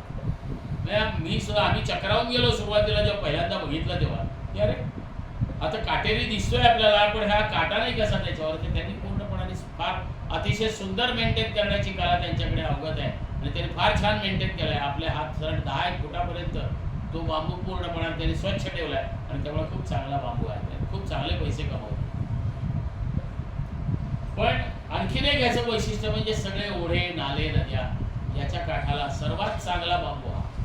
तसंच आपल्या शेताचं जर रक्षण करायचं असेल तर हा बांबू आपलं वैभव आहे. पण काटे असल्यामुळे बदनाम झालेलं आहे. कारण काढण्याचं त्रास फार आहे आणि तुम्ही बघितलं मगाशी एवढी त्याची काठी आहे. त्यामुळे तोडल्यानंतर ट्रॅक्टर लावून खेचावी लागते, इतकी त्याची ताकद आणि एवढा तो लांबलचक असतो. परंतु एकदा जर नीट मेंटेन केलेलं असेल तर मग हे करणं वापरणंच आहे. कारण मी चांगल्या याच्या प्लॅन्टेशन बघितलं. मानवेल असा बाहेरून उतार येऊन असा कमानीसारखा खाली जमिनीला टेकलेला जो बांबू आहे तो आपला मानवेल किंवा बेडरोकॅलॅमस टिक्टस. भारतात याचं वैशिष्ट्य असं, हिमालयाच्या पायथ्यापासून कन्याकुमारीपर्यंत सर्वत्र पसरलेला हा बांबू. नेक्स्ट, हे आपल्याकडचे असलेले कॉमन बांबू मी सांगितले. आणखी जे बाकीचे आहेत त्यांच्याबद्दलचे फोटोग्राफ काही तिथे दिले नाही, कारण वेळ हा फार मोठा महत्त्वाचा क्रायटेरिया. वापर कसा होतो तर ह्याचा आपण प्रत्यक्ष काही गोष्टी बघू त्यावेळेला त्याचं हे करू. फक्त थोडक्यामध्ये तुम्हाला लक्षात यावं म्हणून, परंपरागत औद्योगिक ऊर्जा, बांधकाम उद्योग, अन्न आणि प्रक्रिया उद्योग, कागद निर्मिती आणि इन जनरल बोलायचं झालं तर 1500 प्रकार आणि जवळजवळ 15,000 वस्तू या बांबूपासून होतात. एवढ्या मोठ्या प्रमाणामध्ये एकाच कॅटेगरीतल्या झाडाचा वापर हा एकमेव बांबूमध्ये आहे, बाकी कुठल्याही झाडात. क्षमता ऊसाप्रमाणे वाढणारं पण कोरडवाहू असं हे नगदी पीक आहे. ऊसाप्रमाणे वाढणारं का म्हणायचं कारण असेल, पुढे किती लोकांनी, तर मी सुरुवात माझी नेहमी करताना क्वेश्चन आन्सर टाईप करतो, जरा समोरच्या वक्त्याचं काय आहे डीपनेस ते बघत असतो. पण मी मगाशी सुरुवातीला जसं सांगितलं की पुण्यात ते धाडस केलं नाही, पण आता विचारतो किती लोकांनी बांबूची बेटं बघितली आहेत, बांबूचा काही जवळ गेले आहेत. बहुतेक सगळे असावेत असं मला वाटतं. पुण्यामध्ये भरपूर आहेत खरं म्हणजे. तुम्ही जे याच्यावरून आलाय काय हराळीवरनं आणि वेल्ह्यातले आहात, जरा मला सांगाल, सगळ्या लोकांना कळलेलं आहे या भाषेत, काय तुमच्या बांबूचं वैशिष्ट्य आहे.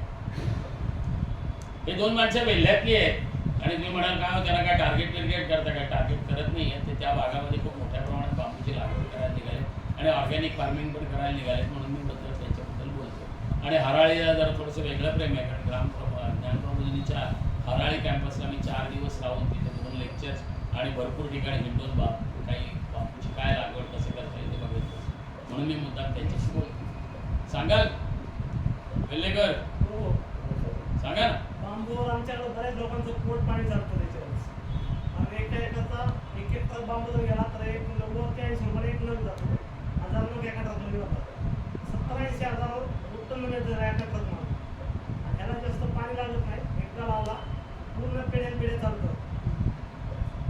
संपूर्ण सह्याद्रीमध्ये माणगा आणि मेस हे दोन्ही जे बांबू आहेत हे पूर्ण पाण्यावर घेतले, पावसावर घेतले जातात.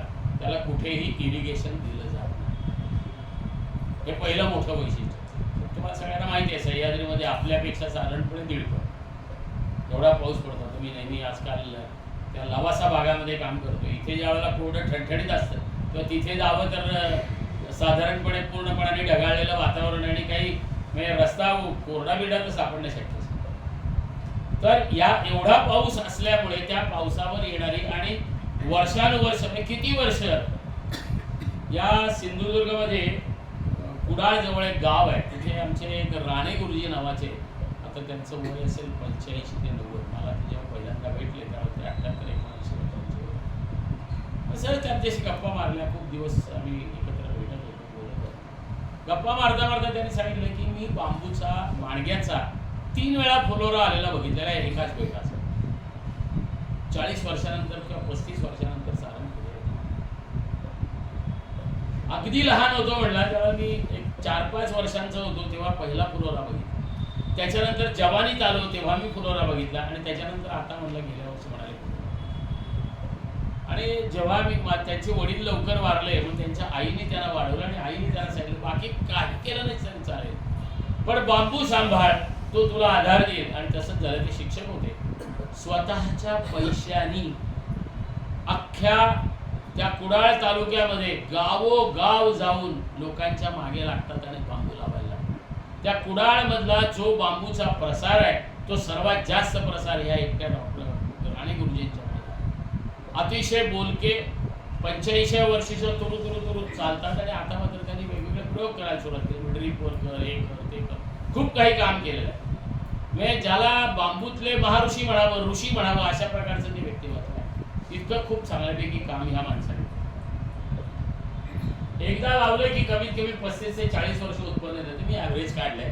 काही बांबू 100 वर्षांनी फुलावर येतात, काही बांबू 10व्या वर्षी पण फुलावर येतात. आजची क्षमता 5 ते 10 टन दर हेक्टरी उत्पन्न आहे, पण आपण 40 टनापर्यंत जाऊ शकतो. मला आता असे अनेक शेतकरी माहीत झालेले आहेत. आता शेतकऱ्यांनी पण सुधारणा केली. अनेक शेतकरी माहीत झालेले आहेत की जे साधारणपणे 20 ते 25 टन एवढं उत्पन्न काढतात आपल्या क्षेत्रामध्ये. काही प्रमाणात खतं वापरतात, पाणी वापरतात. सह्याद्रीचे दोन्ही उतार बरकत जमिनी यावर लागवड करून पावसाचं पाणी जमिनीत पुरवण्याची क्षमता, दुष्काळाला योग्य उत्तर, हे सगळं आपण उद्याला बघणार आहोत डिटेल. भरपूर जैवभार निर्मितीमुळे वीज निर्मिती, कोळसा, बायोगॅस आणि इथेनॉलसाठी उपयोग. अगरबत्ती काड्या, अगरबत्तीच्या काड्या, फर्निचर, प्लायवूड इत्यादी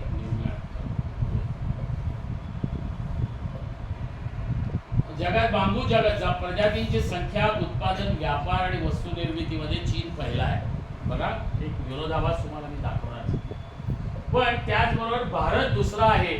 पण क्षेत्र जर बघितलं बांबूतलं तर भारतातलं पहिलं. मी किती कपाळ करंट ठेवतो. मी स्वतः चीनमध्ये 15 दिवस जाऊन राहून आलो आहे. आणि तिथली जी अँजी काउंटी आहे की ज्याला बांबूचं माहेरघर जगातलं म्हटलं जातं, त्या अँजी काउंटीमध्ये जेव्हा आम्ही बांबू बघायला गेलो, डोंगरच्या डोंगर, जंगलाच्या जंगलं बांबूची आहे. मी ते सगळ्या गोष्टी काही दाखवत नाही, कारण मी माझं दुसरं एक व्याख्यान करतो मी पाहिलेला चीनमधला बांबू, त्याच्यामध्ये हे बऱ्याच गोष्टी मी दाखवतो. पण ह्याच्यात आता एवढं काही दाखवणं शक्य आहे. पण मग त्या बांबूचा वापर त्यांनी करायला शिकले. आणि किती असतं बघा, मी आता आपल्याकडे सध्या आत्मनिर्भर भारत वगैरे सुरू झालेला आहे. 1980 साली तेथपर्यंत चीनमध्ये बांबूचा फारसा मोठा वापर होत नव्हता. कागदासाठी व्हायचा, वस्तूंसाठी व्हायचा, छोट्या छोट्या वस्तू भरपूर करायचे. तेव्हाही ते जगातले पहिलेच होते. परंतु त्यांनी ज्या इंडस्ट्रीमध्ये आज जे नाव कमावलं आहे फ्लोरिंग करणं, हे आपल्याला हे टाकावं लागते, हे टाकावं लागत नाही. फ्लोरिंग सगळं लाकडी फ्लोरिंग, विशेषतः उत्तर अमेरिकेमध्ये आणि युरोपमध्ये. त्यांच्याकडे पर्यावरणवादी असल्यामुळे त्यांना जंगल तोडायला परवानगी नाही कायद्याने, त्यामुळे त्यांना फ्लोरिंगसाठी लाकूड हा विषय फार मोठा असतो. आणि मग ते फ्लोरिंगसाठी जे लाकूड आहे ते लाकूड ते बांबूपासूनच्या ज्या फ्लोरिंग टाईप्स येतात त्यांनी वापरतात. आणि त्यातला 90% भाग हा चीनमधून जातो आणि आपण एक 4-5% काहीतरी पाठवत असतो. तो सुद्धा कमी, जास्तच म्हणून मी कमीच असतो, इतका फरक आहे. पण 1980 साली चीनने पहिल्यांदा तायवानमधून मशिनरी आणली. तेथपर्यंत चीनमध्ये मशिनरीचा वापर करून बांबूचा व्यवसाय करणं हा विषय नव्हता. 1975-80 साली त्यांनी आणली मशिनरी, आपले सगळे तंत्रज्ञ बसवले, आपल्या सगळ्या युनिव्हर्सिटीजमध्ये दिलं आणि त्यांनी सांगितलं नथिंग डुईंग, पुढच्या 1-2 वर्षामध्ये बांबूचा वापर करण्यासाठीची योग्य मशिनरी, आपला बांबू आणि आपली मशिनरी हे व्हायला हवं.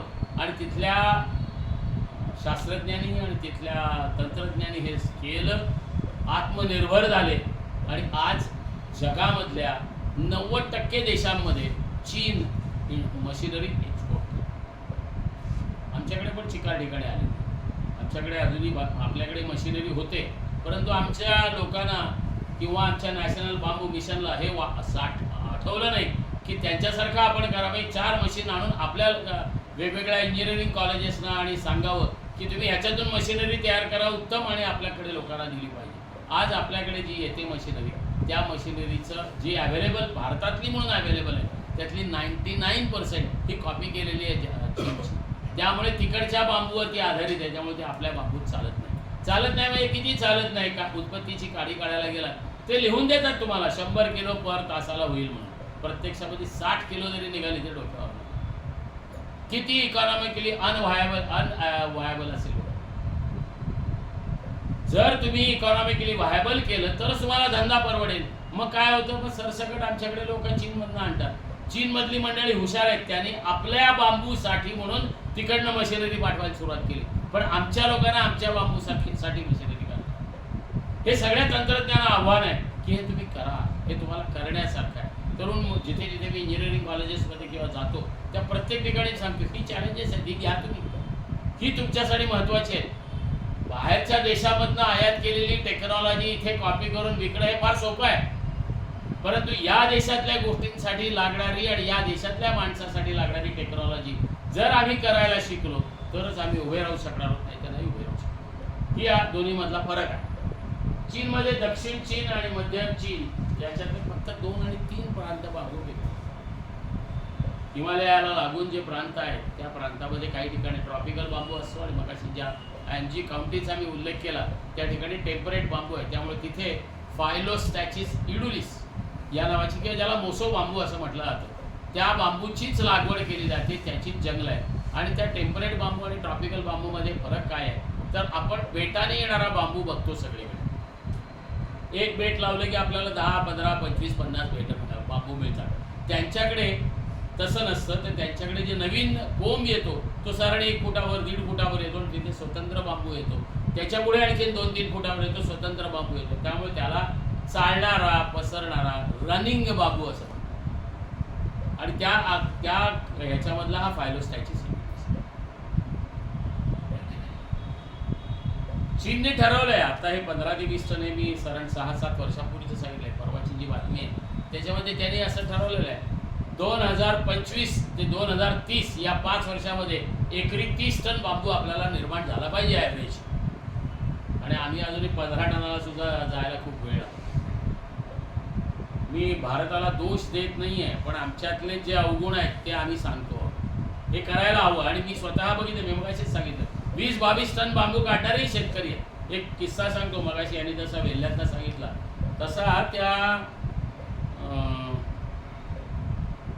देवघर धरणाच्या पायथ्याशी आम्ही हिंडत होतो, माझी पहिली दुसरी ट्रिप होती. आणि तिथे कंक, हे कंक हे आडनाव आपल्याला सगळ्यांना माहिती आहे, कोणामुळे माहिती आहे, येसाची कंकामुळे माहिती. त्यांची जी कंकवाडी त्या येसाची कंकाची, तिथला एक माजी सरपंच तो सहज आम्हाला वाटेत भेटला, विनयच्या ओळखीचा होता. मी त्यांच्याशी सहज बोलायला लागलो, म्हणजे चला घरी गेलो, चहा पाणी झालं आणि म्हटलं त्याला तुमचे बापू दाखवा. त्यांनी स्टोरी सांगितली, म्हणले माझ्या वडिलांनी ज्यावेळेला आमच्या हातात दिलं त्यावेळेला आमच्या आधी वाटण्यात आल्या आणि माझ्या वाट्याला बापशेती एक पण आली नाही आणि माझ्या वाट्याने सगळ्या डोंगर आला. आणि मग मी ठरवलं आपण बांबूच लावायचा. मग किती बांबू लावतो बघायला गेलो आम्ही, तेव्हा लक्षात असं आलं की बांबू आज बरेच दिवसात कापलेला दिसत नाही, 2 वर्ष तरी झाली असते. दुसऱ्याच त्याला विचारलं, अहो म्हटलं काय कंक काका, म्हटले काय कापला का नाही बांबू, पुढच्या वर्षी माझ्या मुलीचं लग्न आहे आणि मला 5 लाख रुपये आणि माझी खात्री आहे या सगळ्यातून मी 7 ते 8 लाख रुपये म्हणून मी बांबू कापला नाही, पुढच्या वर्षी. याला म्हणतात शेतकऱ्याची दूरवृत्ती. त्यांनी हे करून दाखवलं, मग काही बोलायची गरजच नाही हो कोणी. हे करणारी माणसं पण आहेत आणि त्यांच्याकडे मी बघितलं आज मस्त बांबू आहे. अक्षरशः इतके फोटो काढावेत, माझ्याकडे बरेच फोटो काढलेले आहेत त्याचे, सरांनी 70-80 फोटो काढलेले असतील. इतके फोटो काढावेत अशा प्रकारचा तो बांबू होता. तर हे करणारे शेतकरी आहेत, नाही अशातला भाग नाही, पण आमच्या सर्वसामान्य शेतकऱ्याला 20-25 टनाची गुढी ही घेता आली पाहिजे. ठीक आहे, चीनमधला असेल 40 टन करणारा, कारण त्यांचा बांबू वेगळा आहे, पण आमचा बांबू हा 20-25 टनापर्यंत जाईल. जर आमचा बाल्कोवा 40 टन देतो, तर पाणी वापरून आमचा बाकीचे बांबू पण 40 टन देऊ शकतो. बाकीचे सगळ्याबद्दल मी बोललोय. शेतकरी सरकारी निर्बंधामुळे शेतकऱ्यांची उदासीनता आहे, हे 2-3 वर्षापूर्वीपर्यंत होतं आणि अनेकांच्या प्रयत्नात त्यातलं एक आम्ही आहोत. आम्हाला अभिमान वाटतो, बांबू सोसायटीचा उल्लेख केला गेला लोकसभेमध्ये की यांच्या प्रयत्नामुळे बांबूच्या वरचं आम्ही नियंत्रण काढतो आहोत. आता बांबू कापायला आणि बांबूचं ट्रान्सपोर्ट करायला कुठेही बंदी नाही, फक्त त्याचा स्रोत तुम्हाला सांगता आला पाहिजे. बघायचा उल्लेख केला की 7/12ला त्याची नोंद. काय काय प्रमाणात, जे बघायची पहिलं वाक्य आपण लिहिलं, 80 दशलक्ष लोकांना रोजगार. म्हणजे काय, बांबू लागवड, प्रत्यक्ष लागवडीसाठी तर माणसं लागतात, मशागत, बांबू तोड, बांबू वाहतूक, बांबू प्रक्रिया उद्योग, उद्योगधंद्यासाठी कच्चा माल तयार करणे. कच्चा माल तयार करणं म्हणजे काय, आपल्याला ज्या पट्ट्या आहेत ना, प्लायवूड इंडस्ट्री जी आहे मोठी, एक प्लायवूड इंडस्ट्री साधारणपणे 300 ते 400 कोटींची असते.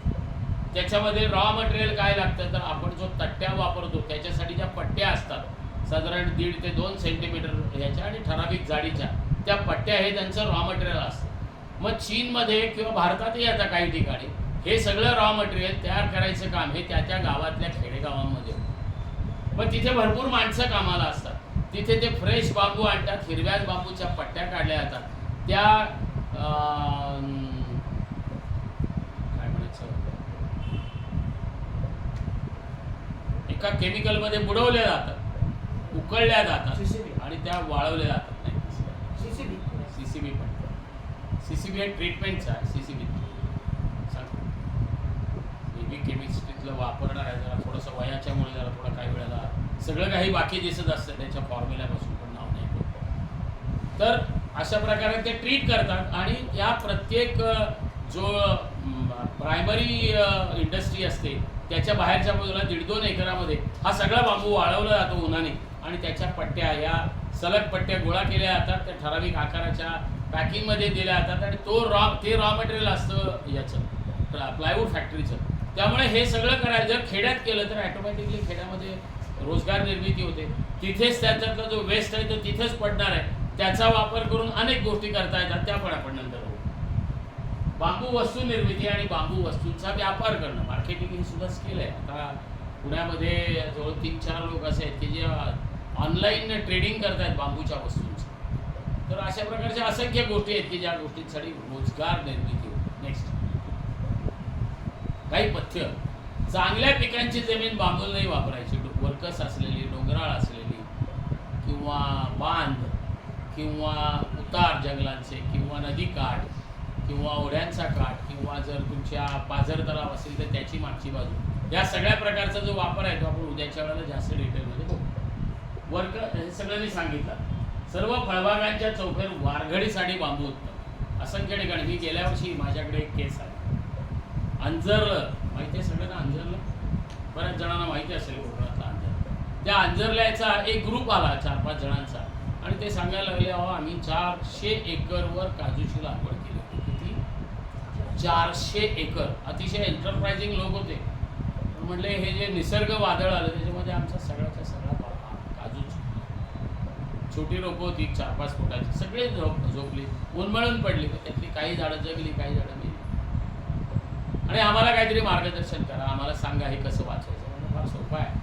तुम्ही दर 25-30 फुटावर किंवा दर 5-6 ओळीनंतर एक तुम्ही बांबूची भिंत करा त्या आणि तुमच्याकडेचाच माणगा वापरा आणि मग तुम्हाला लक्षात येईल जिथे जिथे बांबू, जिथे जिथे काजूच्या बागा, आंब्याच्या बागा किंवा बाकीच्या बागा ज्यांना बाजूनी कडेनी कंपाऊंड बांबू लावलेला आहे, त्या प्रत्येक ठिकाणी बांबू हा तुम्हाला आतली झाडं ही वाचलेली दिसते.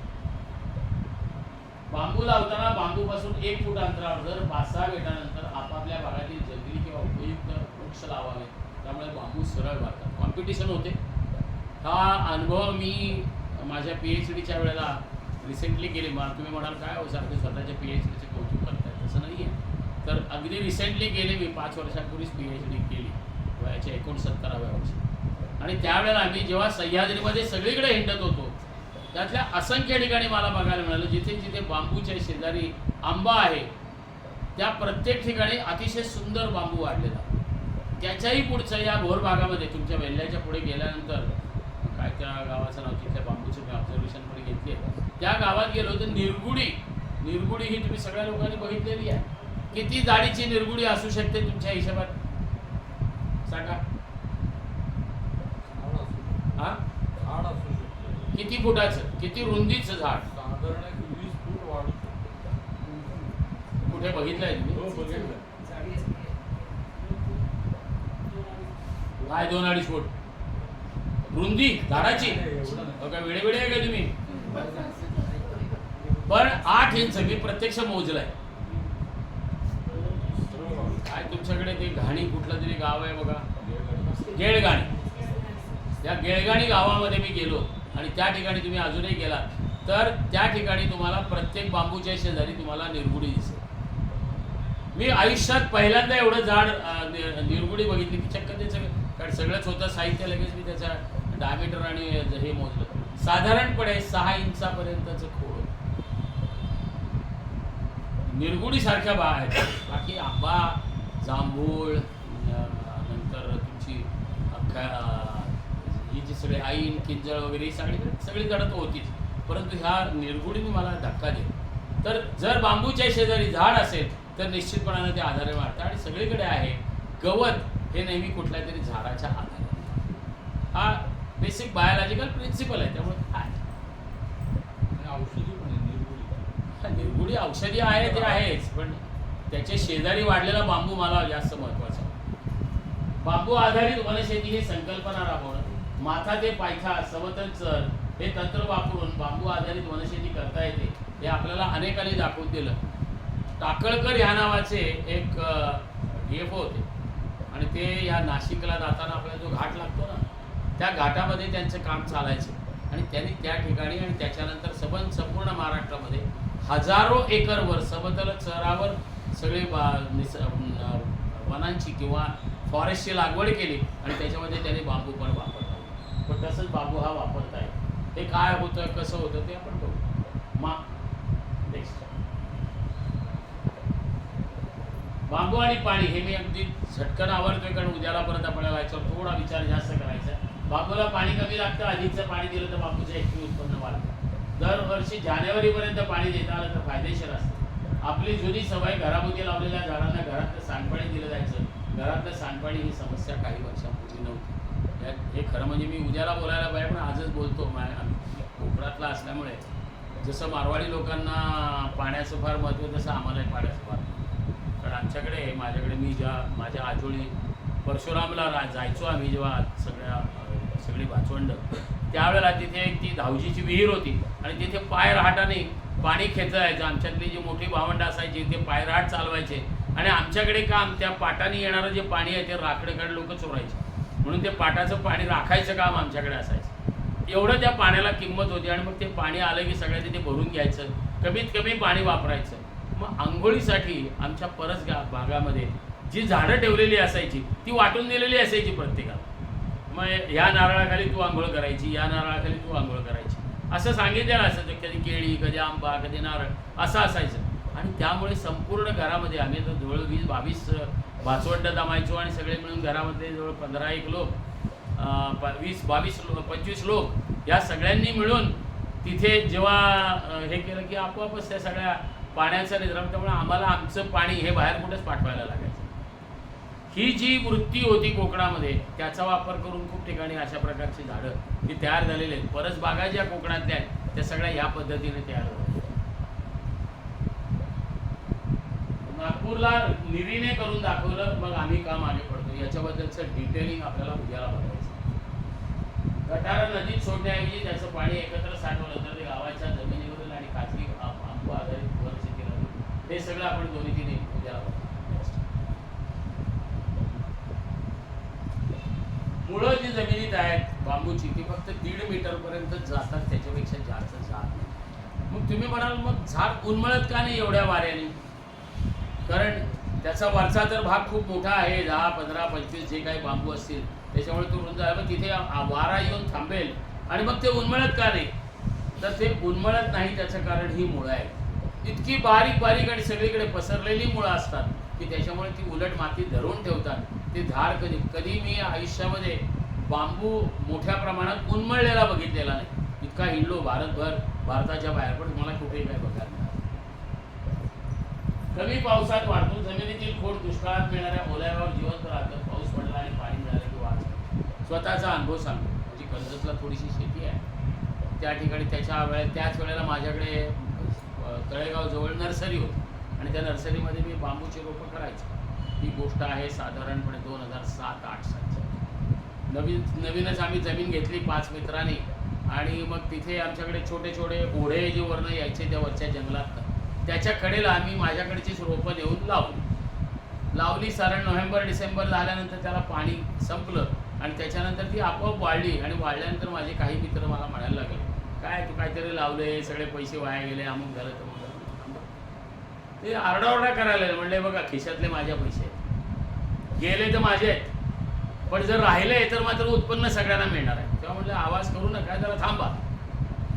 जूनमध्ये 2 पाऊस पडले आणि 2 पाऊस पडल्यानंतर जे धुमारे आले, त्याला जे काही कोंब आले, ते कोंब आल्यानंतर त्या वर्षी जेव्हा 16, 17, 18 फुटाचे जेव्हा बांबू झाले त्यावेळेला सगळ्यांना लक्षात आलं. म्हटलं आता बोला कोणाचे पैसे वाया गेले आणि कोणाचे पैसे कोणाला मिळाले.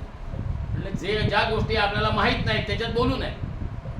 अर्थात ते सगळं त्यांचाही दोष नव्हता बिचारांचा, कारण त्यांनी कधी बांबू बघितलाच नव्हता आणि त्यातले कोणीच ॲग्रिकल्चरमध्ये नव्हतं. पण ही वस्तुस्थिती आहे की हा बांबू इतका जर दुष्काळ पडला तर तसाच राहतो आणि त्याची खोडं जी आहेत ते नंतर पाऊस पडला की इतके छान दुभारे देतात.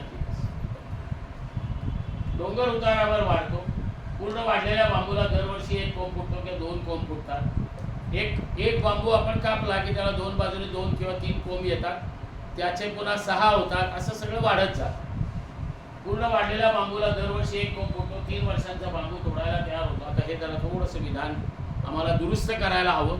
आता आम्ही 3 वर्षांचा बांबू तयार होतो हे म्हणणं बरोबर नाही, 4 वर्षांचा बांबू तयार होतो हे आता म्हणायला पाहिजे. हे मला आता दुरुस्त करायचं आहे. 4 वर्षांनी तोडायचा आहे आणि साधारण 5 वर्षाचा झाल्यानंतर त्याचा चांगला वापर व्हावा.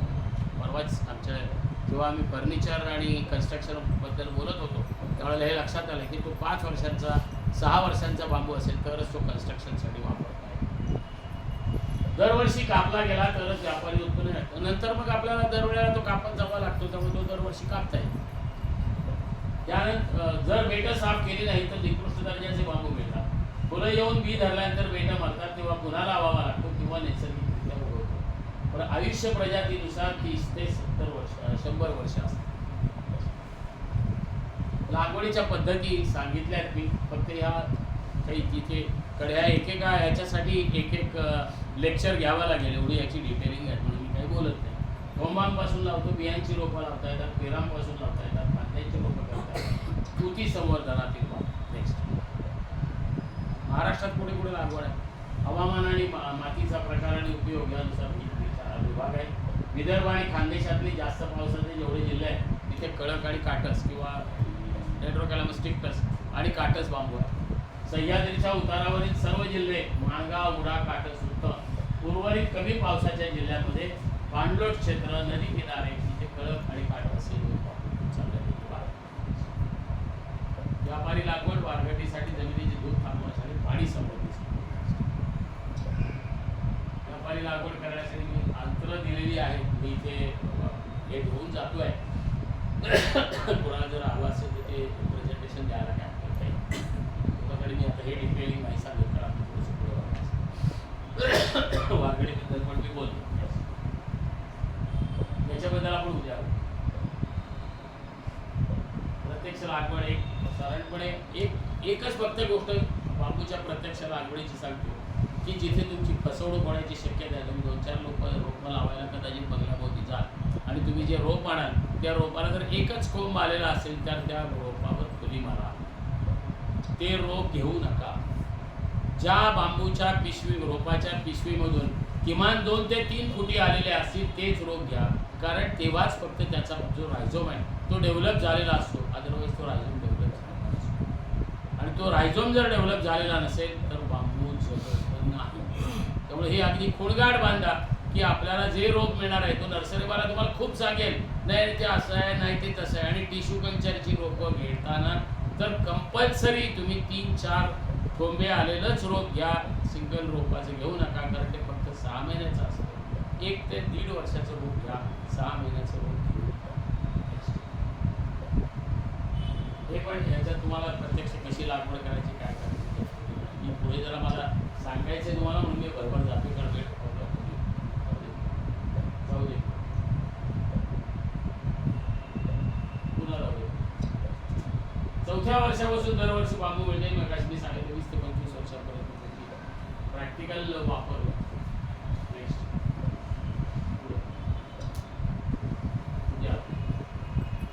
मी मुद्दाम फोटोग्राफ दाखवलाय की कमी पावसातला बांबू म्हणजे काय.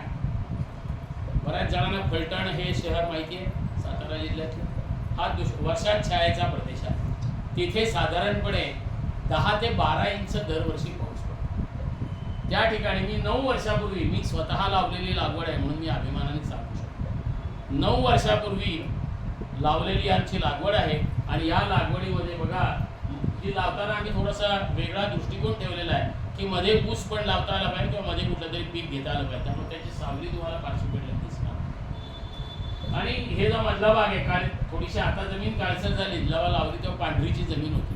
पण आता जो 11-12 वर्ष झाली, 4-5 वर्षापूर्वी घेतलेला हा फोटोग्राफ माझ्या पुस्तकावर पण याच बागेतला फोटो मी छापलेला.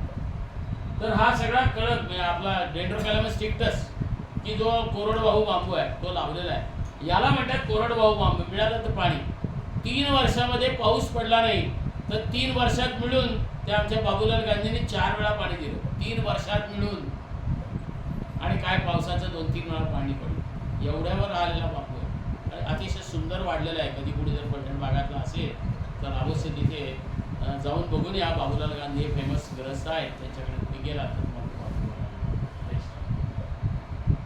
याच्यासाठी मी सारखं पुढे पुढे जाऊया म्हणून. बांबू उद्योग. बांबू हा लाकडाला उत्तम पर्याय आहे. पूर्ण बांबूचा वापर किंवा तेव्हा प्रक्रिया केलेला बांबू वापरला आहे. बांबूचे विविध प्रक्रियांनी वस्तू रूपांतर करता येतं. प्लाय, उत्पत्तीची काडी, बांधकामासाठी बांबू, फर्निचरसाठी बांबू, ऊर्जा निर्मितीसाठी, प्लास्टिक ऐवजी बांबूच्या वस्तूंची निर्मिती आणि हस्तकला.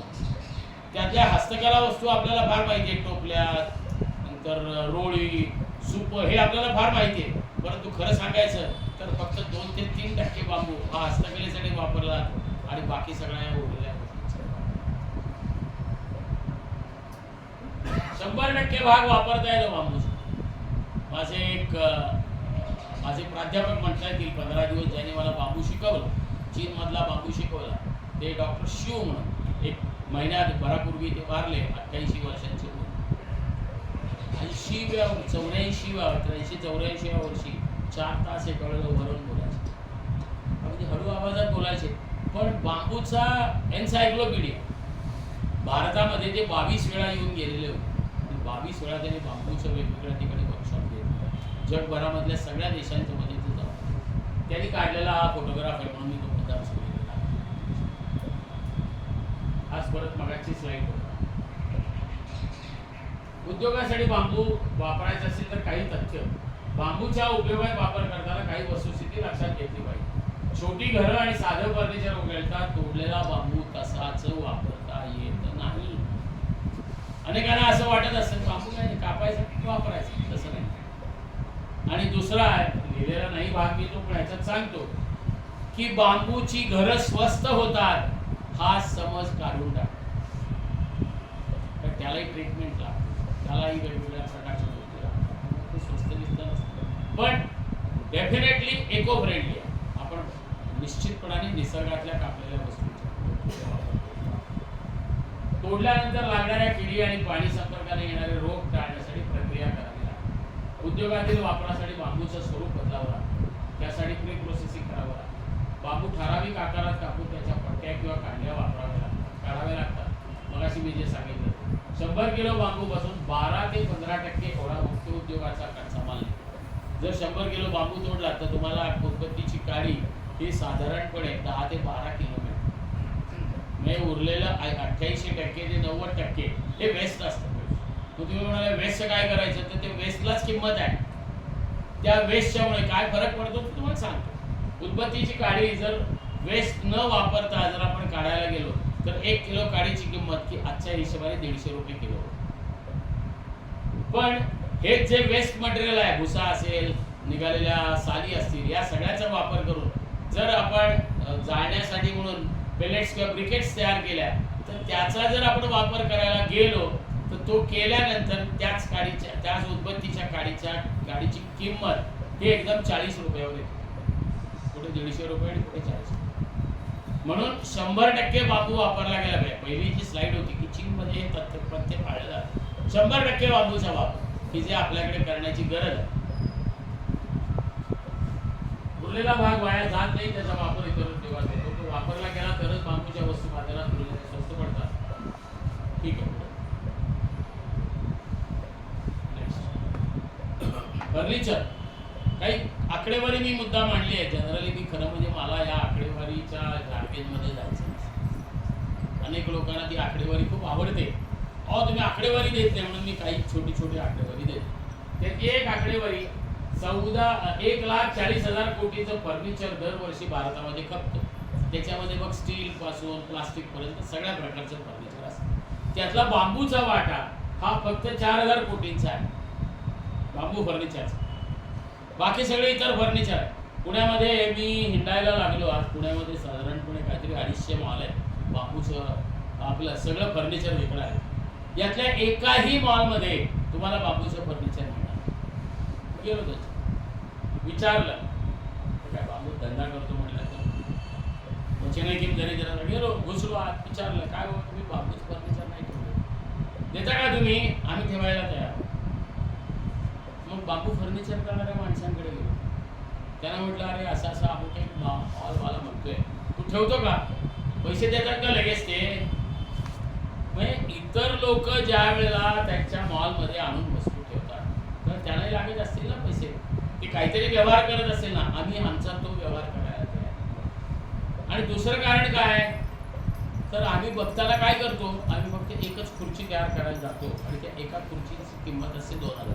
का होते? कारण 20-22 दिवसात आम्ही खुर्ची तयार करतो, तर त्याची किंमत होते 2,000 रुपये. मग असे कसं चालेल? ज्या बाकीच्या वस्तू आहेत त्याच्याबरोबर कंपॅरेटिव्ह किंमत जर तुमची आली तरच ती वस्तू विकली जाईल. म्हणजे समजा ही जर याची खुर्ची असेल, एखादी प्लास्टिकची खुर्ची, तर त्याची किंमत जर 450 रुपये असेल तर 550 रुपयात त्या बांबूची खुर्ची घेतील लोक, कारण ते पर्यावरण प्रेमी आहेत म्हणून. परंतु तुम्ही त्याची किंमत जर 2,000 रुपये लावायला लागला ते घेणार नाही. हे आपल्याला कमी करता आलं पाहिजे. आणि मग कमी करण्यासाठी एकच उपाय आहे, मास स्केल. आणि दुसरा त्या मास स्केलकडे जाण्यासाठी उपाय आहे, तो म्हणजे DIY किट, की ज्या जगभरामध्ये प्रसिद्ध आहे. भारतात अजूनही नीट यायचं आहे, पण या DIY किटने भरपूर मोठ्या प्रमाणामध्ये आपण फर्निचर वाढवू शकतो. जर एकाच वेळेला जर 100 कोटीच्या कंडिशनने उद्देश केलं तर उत्पन्न खाली येतं. म्हणून DIY किट तुम्ही मला हे काय सांगायची गरज नाही. ह्या सगळ्या गोष्टी ह्या ज्या पहिली वर्षी मधली चित्र आणि हे डावीकडचं चित्र, हे दोन्ही डांग जिल्ह्यामध्ये आश्रमशाळांच्या मध्ये तयार झालेलं फर्निचर आहे. ब्रिकेट्स किंवा पेलेट्स निर्मिती हा एक नवीन उद्योग आता मोठ्या प्रमाणात आलेला आहे. आपल्याकडचे जे सगळे बॉयलर्स आहेत, या सगळ्या बॉयलर्सना आता ब्रिकेट्स आणि पेलेट्स वापरायची सगळीकडे सक्ती होती आहे. इव्हन याच्या ज्या वीज निर्मिती कंपन्या आहेत त्यांना सुद्धा दिवसाला काही हजार टन एवढ्या ब्रिकेट्स लागतात आणि त्याची निर्मिती केली जाते. आणि त्याच्यासाठी हे सगळं आहे. कोळसा जो आहे तो दगडी कोळसा आपल्याला जेवढ्या कॅलरिफिक व्हॅल्यूनी असतो 4100 ते 4500, बांबूची पण कॅलरिफिक व्हॅल्यू ही 4100, 3800 ते 4100 मध्ये आहे. त्यामुळे फार मोठा काही बांबूच्या जास्त प्लेट वापरायला लागत नाही. फायदा काय आहे? बांबूची जी राख निघेल जळल्यानंतरची ती एकतर 1 ते 2% राख निघते, जास्तीत जास्त 5%. आणि ती सगळीच्या सगळी राख ही आपण ऑर्गॅनिकसाठी फर्टिलायझर म्हणून वापरू शकतो. दगडी कोळशाच्या राखेसारखे जंगलाच्या ढीगच्या ढीग त्याचे तयार होतात. याशिवाय औषधी कारखाने, सिमेंट कारखाने यांना खूप मोठ्या प्रमाणात जैविक इंधन लागतं. सगळ्या ठिकाणचे बॉयलर, विशेषतः थर्मॅक्सचे जे बॉयलर आहेत ते सगळे बॉयलर हे आता ब्रिकेट वापरण्यावर आहेत. त्याच्यातनं बाकीचा कोळसा वापरण्याचं सगळं काढून टाकलं. ढाबे, हॉटेल्स, डेअरी, बेकरी अशा अनेक ठिकाणी याचा वापर होतो. LPG वापर करतात. बांबू आणि इतर सर्व क्षेत्रातील वाया जाणारे पदार्थ वापरता येतात. अंदाजे उत्तम 30 ते 35 ह्याच्या ब्रिकेट्स. बायोगॅस बघा आपल्या इथंच आहे, फक्त आपल्याला माहिती नसेल. आणि पुण्यामध्ये हिंजवडीला इथे गोंधळेकर नावाचे जे एक ग्रस्त आहेत, बऱ्याच जणांना गोंधळेकर माहीत असतील, त्यांनी बायोगॅस तयार करण्यासाठी एक मोठं संयंत्र बसवलं. त्याच्यातून प्युरिफाय करून बायोगॅसमधून जो गॅस येतो तो काय असतो, तर तो CNG असतो, कॉम्प्रेस्ड नॅचरल गॅस. तो जर आपण कॉम्प्रेस केला आणि त्यातलं जर पाणी, कार्बन डायऑक्साईड, नायट्रोजन हे जर काढून टाकलं तर आपल्याला 99% एवढा आपल्याला CNG मिळतो, नॅचरल गॅस. आणि तसा सिलेंडरमध्ये भरता येतो आणि मग तो आपण बेकरीमध्ये किंवा वेगवेगळ्या धाब्यावर आपण वापरू शकतो. मी बाकीचे जास्त त्याच्याबद्दल बोलत नाही. 5-6 एकर जागा आणि 20 कोटी रुपये भांडवल असेल तर 4 कोटी रुपये गव्हर्नमेंटची सबसिडी मिळते आणि 50 किलोमीटरवर एक जर पंप बसवला तर आपोआप सगळे पैसे वसूल.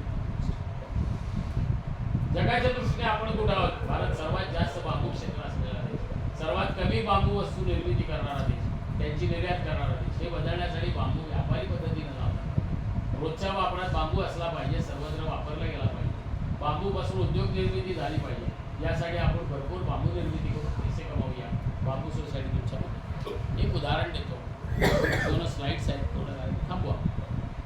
आम्ही 20 साली इथे एक प्रदर्शन भरवलं होतं याच्यामध्ये, गणेश कला क्रीडा केंद्रात. आणि त्या प्रदर्शनाच्या वेळेला मी सगळ्यांना आवाहन केलं होतं की तुम्ही फक्त 100 रुपयाची वस्तू घरी घेऊन जा. ते जरी केलं तरी तुम्ही हजारो लोकांना रोजगारासाठी आधार द्या. आणि लोकांनी ते केलं. माझ्याकडे 45 स्टॉल होते. मला सांगायला अभिमान वाटतो.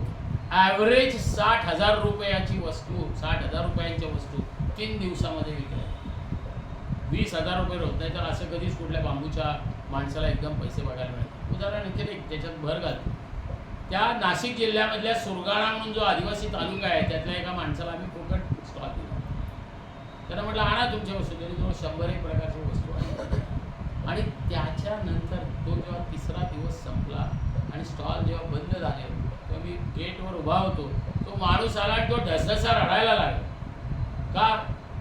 म्हणलं साहेब एका रकमेने आम्हाला 1,000 रुपये कधी बघायला मिळाले नाही, तर आम्ही 3 दिवसामध्ये 70,000 रुपये.